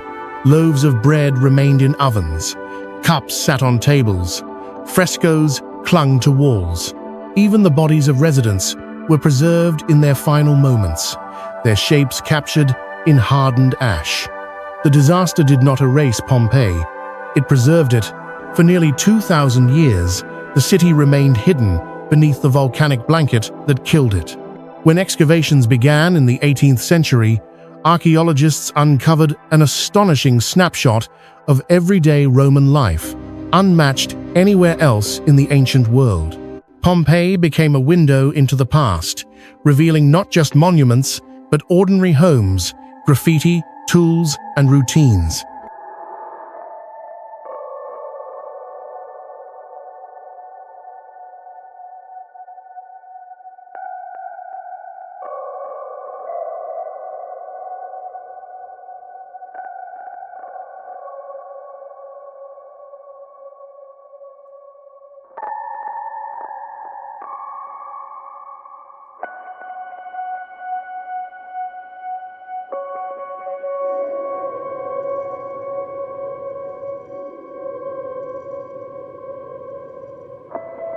Pompeii is an impossible place because it demonstrates how suddenly the certainty can collapse.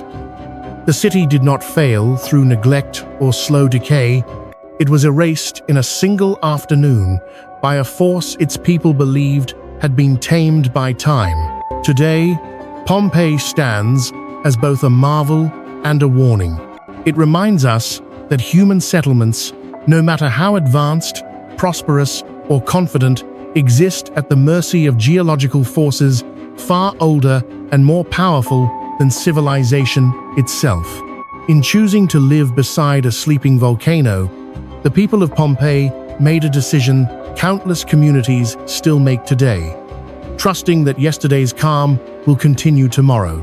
Pompeii teaches us how fragile that trust can be and how quickly an ordinary day can become history.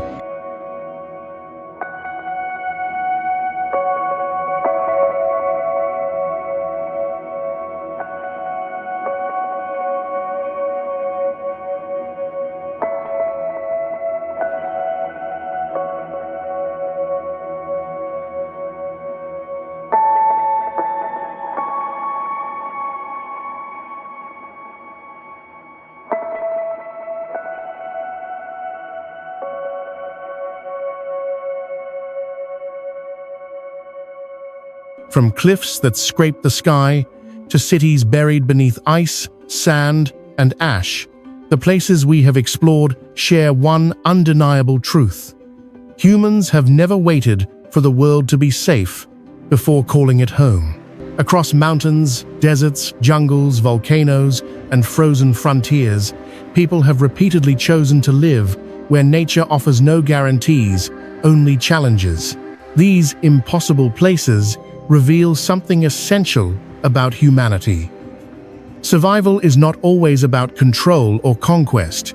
Often, It is about adaptation, learning when to dig down, when to build up, when to move, and when to stay. Some communities live with constant danger, others with isolation or slow disappearance, but all are shaped by a deep relationship with their environment.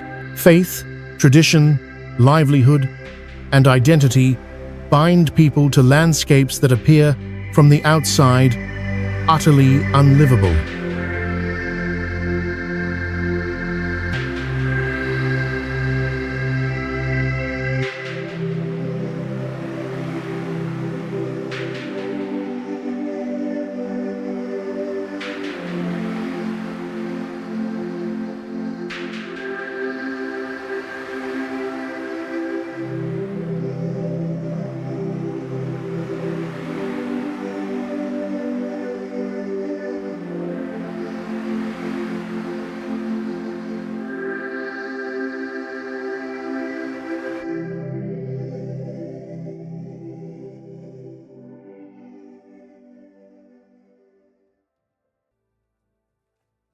Yet these places also remind us of impermanence.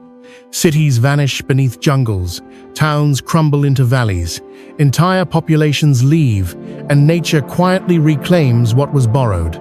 Human determination can stretch the limits of habitability, but it cannot erase the power of time, geology, or climate. Even our most ambitious settlements exist on borrowed ground, and still, people return. They rebuild on volcanic slopes, maintain floating islands, cross disappearing roads, and climb deadly cliffs, not because it is easy, but because meaning often matters more than safety.